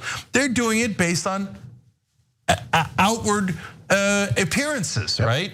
And things that don't matter, like skin color and background, et cetera. So what is that? Let's be honest about it. So when you say, don't be what you are, because that's indoctrination, you're saying, I hate you. So, and if you're teaching hatred, I don't care if you're gonna cry about it. Oh no, that's my religious beliefs. My religious beliefs say that I should hate you, and I should teach my kids to hate you, and I should try to get the whole community to hate you, and we should all hate you so much that we don't even allow you to say who you are. Well, no, I say no, I'm gonna fight back against you. I think you're a hateful person if you're against gay people in America. If you think they shouldn't say who they are, if they shouldn't proudly declare who they are and say, I don't want to tolerate your hatred. So if that's what we're gonna fight about ideologically, I'm very ready for that fight. The people on the other side are not good people. They're not good people. They're terrible, evil people. Evil. Because religious fundamentalists call us evil all the time, and we didn't even do anything. We just are who we are. And they call us evil for insane things that we didn't even do. Okay, well, if you're gonna put that hatred into the world and you're gonna try to bully that poor girl, you're evil. That parent is a terrible, terrible, immoral person, teaching everyone in our community, including our kids. Well, I don't know if it sounded like it was female, dad or mom, whatever it is, that parent is the one spreading poison in the community with their hatred. That's who you are. If you're a right winger who hates gay people under the guise of religion, oh my God told me to hate you. I don't give a damn who told you to hate gay people. We're gonna fight back. In this country, the right wing has dominated for so long and made it seem like the rest of us should be happy to even be here, that they've allowed us to exist. Hey, we haven't even murdered you yet, and here you are. But shut up and know your role. No, we're citizens.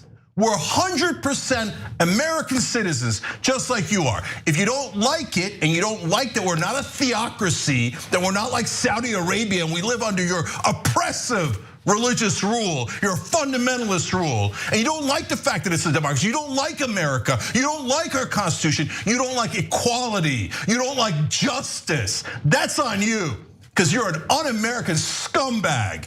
That's what the hell you are. All right, I think I'm very clear on it, Ida. Dang, go off. Jank, go off. Listen. I was raised by a man who was killed by homophobes. He was beat to death in Miami in 2013, not 1945, 2013. Beat, kicked, stumped to death, kicked over and over in the head until his brain bled until he died by homophobes, and nothing happened to those people.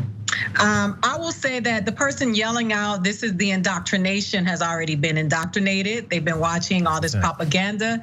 There's a severe, serious problem in this country with a lack of education. People getting their information at the gas station, being informed by people who are making a lot of money on their ignorance, and it continues, and it's getting deeper, and it's getting, people in this country who call themselves religious. Let me just remind you of one thing. Somebody who comes from the church, your job, God gotta be tired of y'all, because y'all keep speaking up for God like y'all are God, and that is the opposite of what you're supposed to do when you're an alleged God lover, Christian, or whatever faith you call yourself belonging to, is not to become God, but you're supposed to be a servant. You're supposed to walk in a way that's worthy of the calling, right? That's what they say in church. You're supposed to behave in such a way that's so accepting and so loving, because you're supposed to behave the way Jesus behaved. And this behavior that you are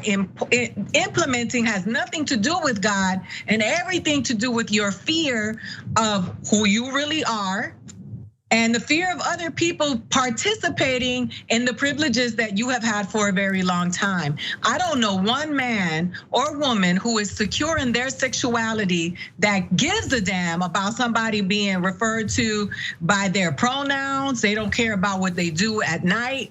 And it just seems to me that the people who are always yelling this stuff out are dealing with some issues within themselves, which is why it becomes, you're like, dude, like I do not sit around worried about somebody turning my kids gay. Like it's never been a fear or even a thought of mine.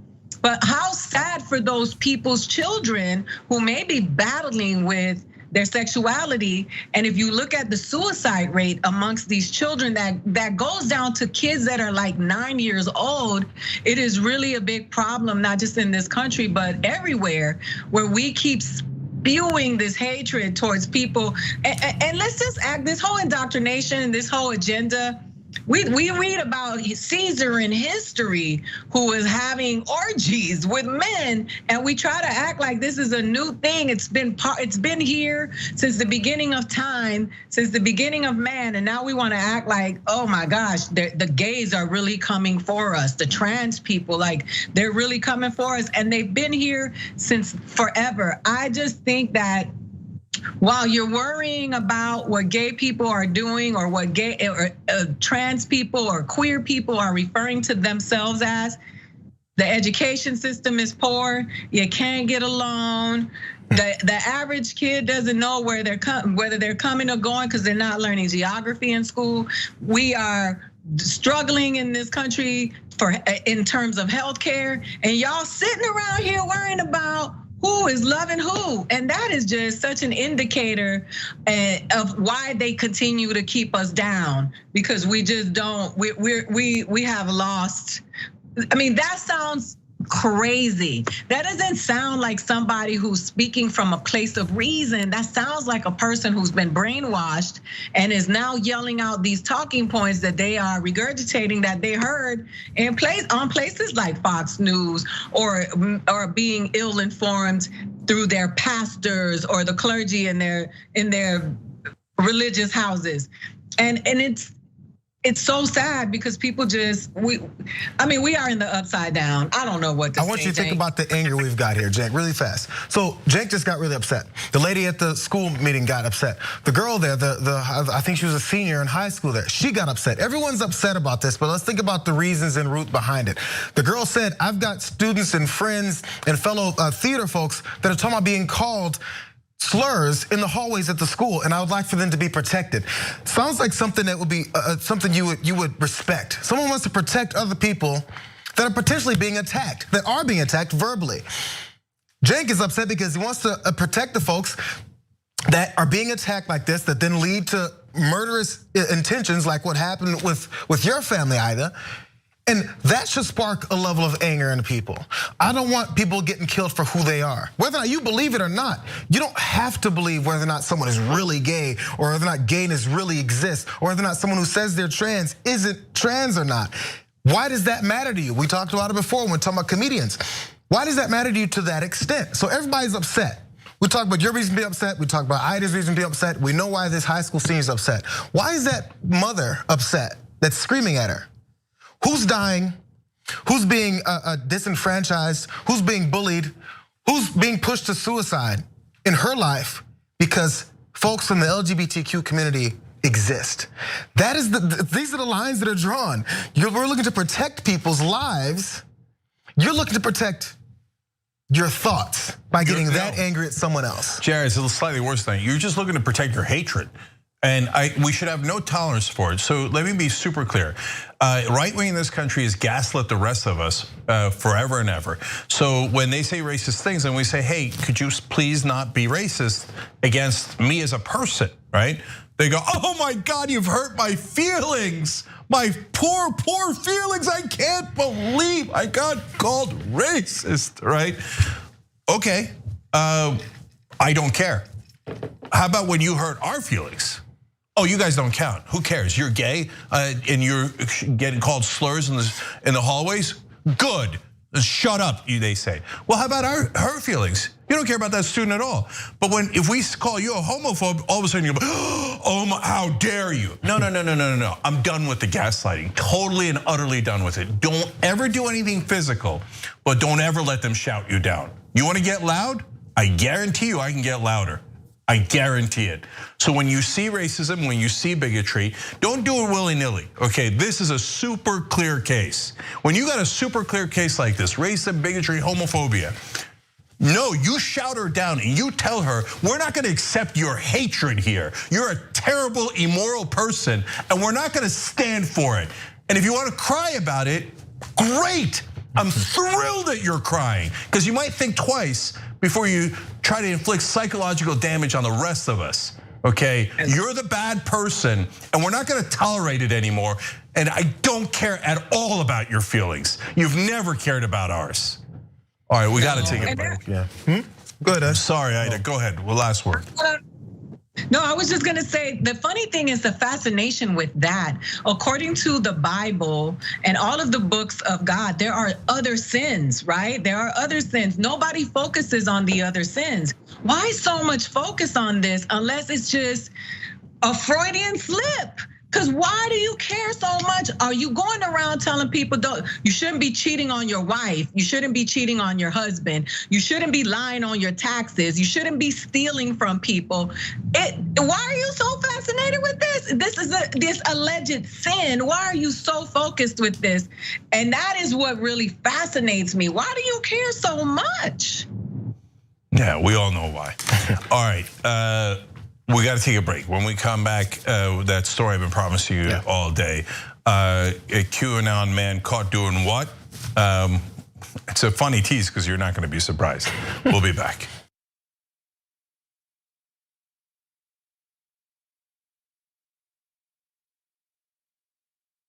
You know, old school was pitched to me from Cenk. It'll just be me, you, Jesus, Ben, and maybe Michael. And we're like, okay, cool. I can do that every week. As you can see, me, Jesus, Ben. When you make the order, it says, don't exceed $20.01. So I'll just order literally anything to get it as close to that as I possibly can. I'm sorry that I ordered $45 worth of food and got an email saying, sir, would you like to rethink that? What are you talking about? I was in hell. I was just like, oh my God, the theater's empty, nobody's here. Everyone on screen keeps fucking cursing. Why did I let this happen? And the whole thing looks like it was shot through a glass of milk. My mom's gonna be so mad. If you're looking for a heart attack, the short way, baby. Wrong. I did put mayonnaise on it. I'm the most in shape, overweight person you'll find. That's right. He was like, why didn't you answer my call? I called you 39 times. Yuck. But what makes you stop right before 40? You know, what makes you say, nah, man, I ain't doing that no more. I'm cool. And I called you back on the air. And I was like, okay, Kevin Smith, big shot. What the you said you'd come on and you didn't come on. I'm sure I took that very well. Yeah, you did. You called me back the next day and said, I thought it was 7 a.m. There's now deep fake porn. I don't know if you guys have heard of this. I heard of it. I just had some in the car. I'll tell you who I'm not f***ing, Ben Mankiewicz. Have you guys ever felt that? Not ever. And now it's just the three of us. This is the intimate hour. By the way, the last half hour of this, we're not even rolling. Fair enough. Kingsley. See, I watch movies. I'm done with both of you. Once Greg starts laughing, I can't stop. And I was just gonna ask you about getting high. Snoogans, Snoochie Boochies. And members, of course, you can get the whole damn thing. TYT.com, join and free trial. I'm old school with the old folks. Good. John, come back.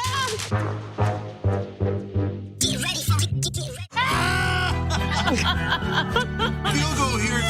It's time to switch to beer. Oh, man. Oh, God. Do your best. He's a little like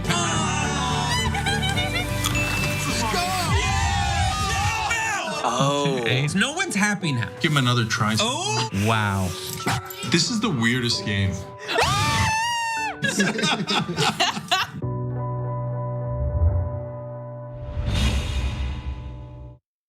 I'm Brett. I would like to refer to this segment as the Do I Still Have This Talent show. So I want to see if I can play harmonica without my hands.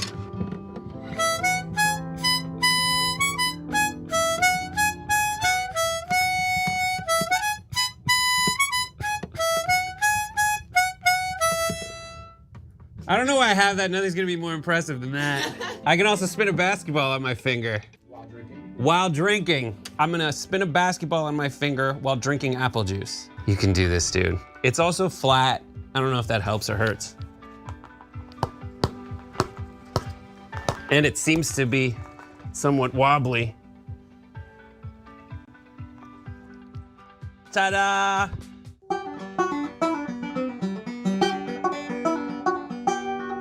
Nope, I don't know how to do this one. This one's a fail. Nope. Oh God, I'm so mad.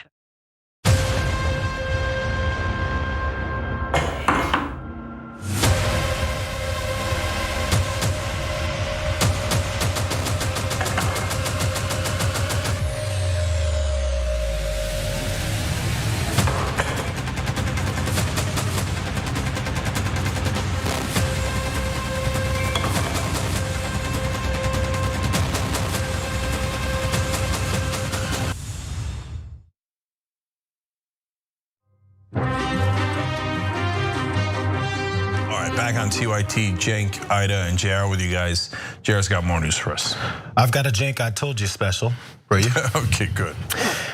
A popular QAnon influencer, he speaks to a lot of his followers on a regular basis about how, the Democrats are a bunch of pedophiles, they're running sex rings out of pizza shops, and on and on. We've heard these things before. But it's just come out that he's the one doing that stuff. Surprise, surprise.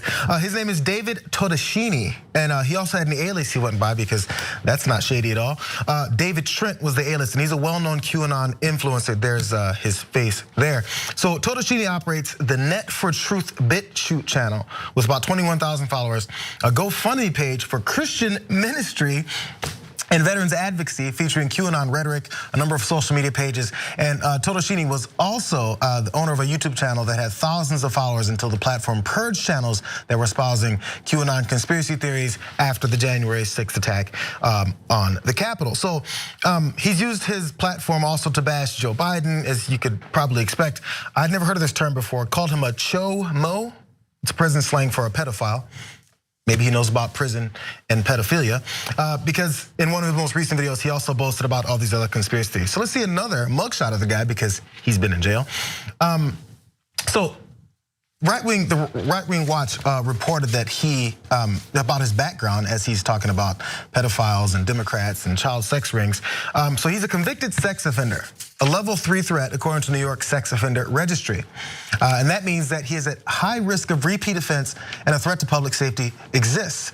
That registry categorizes him as a sexually violent offender. Todeschini was convicted in 1999 of coercing an 8-year-old boy into sexual acts 3 years earlier than that. So,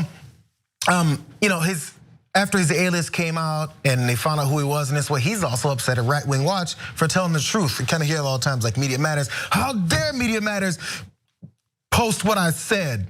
Same thing here, how dare Right Wing Watch point out who you are? as you're talking about it. You didn't want to brought up the whole subject. So he said he was planning on suing Right Wing Watch for publishing that investigation, but when he was asked about what was inaccurate about that account from Right Wing Watch, he didn't really respond. And also, he had one more claim about his conviction. I am an enemy of the deep state, and I did what General Flynn did. He pled guilty to a crime that he didn't commit. So what did you do? Why'd you do that? Yeah, I thought it was all made up, but it turns out you did admit to a crime. Oh, you did go to prison. He went to prison for almost 5 years. By the way, should have been a hell of a lot more than that. Sexually abusing an 8-year-old. I think it was 5 because it was 3 years before that. Yeah, so look guys, what do we do with these folks, right? So we're constantly, because we're good people, struggling with like, oh, we got QAnon people, you don't want to yell at them because that'll spook them. You don't want to call them dumb because they really get offended at that. And how do we get them to stop being insane, etc.? Or how about we don't? We just say you guys are monsters. It's not like they're shy about calling us names. Like, so you know what this guy said? So of course he accuses all Democrats of being pedophiles, even though he knows he sexually abused an 8-year-old. He knows who he is, right? And by the way, he might be in trouble here because he didn't register all of his aliases because he's on this dangerous sex offender list. This is one of the most popular QAnon guys in the country. He didn't do it, Jake. Okay, so by the way, I never heard the word chomo, right? Jay, I never heard the word chomo. This guy's heard the word chomo because that's what child molesters, looking for the right word here, child molesters in jail are called, because he was a child molester in jail, so they probably called him chomo. And so he knows that, that's why he goes by that. You know what he said about Hillary Clinton? Now, I'm no fan of Hillary Clinton politically, but he said that she was torturing young girls and literally cutting their faces off and drinking their blood. And we have lunatics that live among us who believe in sanity like that. Okay, hey, QAnon lunatics, you're actually listening to the child molesters. They're trying to get you to attack the wrong people. How many times does this have to happen? Matt Gaetz and other guys like, oh, the Democrats are terrible, I can't believe. And it turns out, oh, he's busted for having sex with an underage girl. Oh, look at that. And Donald Trump, oh, that's Q, and he gives shout outs to Q, etc. And it turns out, hey, he was really great friends with Jeffrey Epstein. Every time. And then Ghislaine Maxwell, Jeffrey Epstein's co-conspirator, the worst child molester that we have in prison right now. They ask him, well, what do you think about this child molester? He says, oh, I wish her well. Then they came back and asked him again. They said, you wish the child molester well. She's the worst child molester in America. Are you sure? And he said, oh yeah, I'm sure, I know her, I like her. Yeah, I wish her well. You idiots, it's these guys that are the child molesters. How stupid are you? Oh, I'm sorry, did I hurt your lunatic feelings? Ida. You know, I'm gonna push back on what you just said, Jake, because I think that this politicizing child molesters has become such a problem, because when you give it a brand, a Democrat brand or a Republican brand or right wing, it really, there are child molesters who are Democrat, Republican, progressive, and liberal, and they all need to go. And so, you know, I feel you. You know, I'm extreme. I'm like, and we're testing cosmetics on animals, right? That's what we doing. And these people just running about the planet. Because I was sexually abused, so I have a very strong feelings against this. But you know, I just think that this isn't what I'm saying about the craziness that is right now, and that we are in the middle of this Lord of the Flies reality, where everything is taken, abducted, and politicized. And it's like, no, you guys are the child molesters. No, you guys are the child molesters. Yeah. Meanwhile, the child molesters are just rolling around molesting. And I don't know what we're gonna do about these people who are getting their information at the gas station while they're pumping their gas. I don't know what we're gonna do about these people who don't pick up and read books and get their information from different sources. I don't know what we're gonna do about these people because they seem to be growing in numbers. But I do know that what we need to be advocating for is the safety of children. proper education, that we're fighting for our teachers, that healthcare is a priority. And I just feel like engaging these people is a grand waste of time because they're headed nowhere fast. They are getting, their bad energy is being fed in the way of information that is just feeding all of their illnesses and their toxicity. They're filled with hate, like you said, and all they need to do is spew the hate because they're working through their pain. We saw that in the highest office of the land. So like what I am advocating for at this point is that we just gotta leave them behind because they're not coming with us. They're too far gone. These people are, and also they're making money off of this stuff, right? They got subscribers on YouTube. They get money off of people watching their stuff. We're just so far gone. It's crazy. I'm glad you brought up the fact they're making money off it because that's part of the thing. Like we have this system where you're stepping on each other in order to survive. And so there's enough people that want to blame someone else. So politicians jump on that and go, hey, people are desperate, people are upset, people are scared about what's gonna happen next. We gotta give them someone to be afraid of. This is not new. It's since the beginning of politics here. So it's a different group every time. We're just collectively a bunch of the same ones we used to. And so if you continue to blame someone else and appease someone's fears because they're in a bad situation that you've helped put them in, because we choose winners and losers in this country, and there's plenty losers and only a couple winners. After that happens, people are just upset, worried, and scared, and like, we gotta focus them on somewhere. And the word of the day, apparently today, is projection, because it's in every story. It's the way it works. It's the political approach to how they do their agenda, projection. Yeah, but let me agree with Ida in a number of ways, and I don't want anybody to mistake what I'm saying. Are there child molesters who are Republicans, Democrats, nonpartisan independents? Of course. The reason I'm fighting back is because QAnon has convinced tens of millions of Americans that it's just Democrats, and they do it in a basement of a pizza shop, and they drink the blood, and it's satanic, cuckoo for Cocoa Puff stuff. No, child molesters generally do it with people that are near them, people that are closest to them, and they do it in ways that are not part of satanic cults. They do it in ways that are worse. They gain your trust, and then they violate that trust. And it doesn't have anything to do with politics, you morons. It isn't like, oh, well, the Democrats are, because they're Democrats, they're going to molest kids. So weird. That is so painfully dumb. And by the way, Republicans don't molest kids because they're Republicans. They do, if the ones that do it because they're child molesters, because that's what they are. So now look, he had 30 channels on YouTube, and then YouTube banned him, right? And then the right wing says, oh, censorship. This poor child molester got banned from YouTube for spreading insane theories about how Hillary Clinton's cutting the faces off of girls. Oh, cancel culture. You canceled our poor child molester. Okay, this is what they've devolved to. And lastly, Ida's right. I got a neighbor who's got a QAnon bumper sticker. I never talk to him because what are you gonna do? You're talking to a lunatic. Of course, at some point I'm gonna tell him he's a lunatic, and then he's gonna catch feelings. He thinks I can call you a child molester and someone who drinks kids' blood, and that's not offensive. But if you say I'm not smart, I'm so offended. I'm so offended. I don't give a goddamn that you're offended. Go cry in a goddamn corner. We're out of time. Members, we got an amazing bonus episode with more insanity. We got an anti-vaxxer who, anyway, you'll see what I think about that. TYT.com/join to become a member. We'll see you there.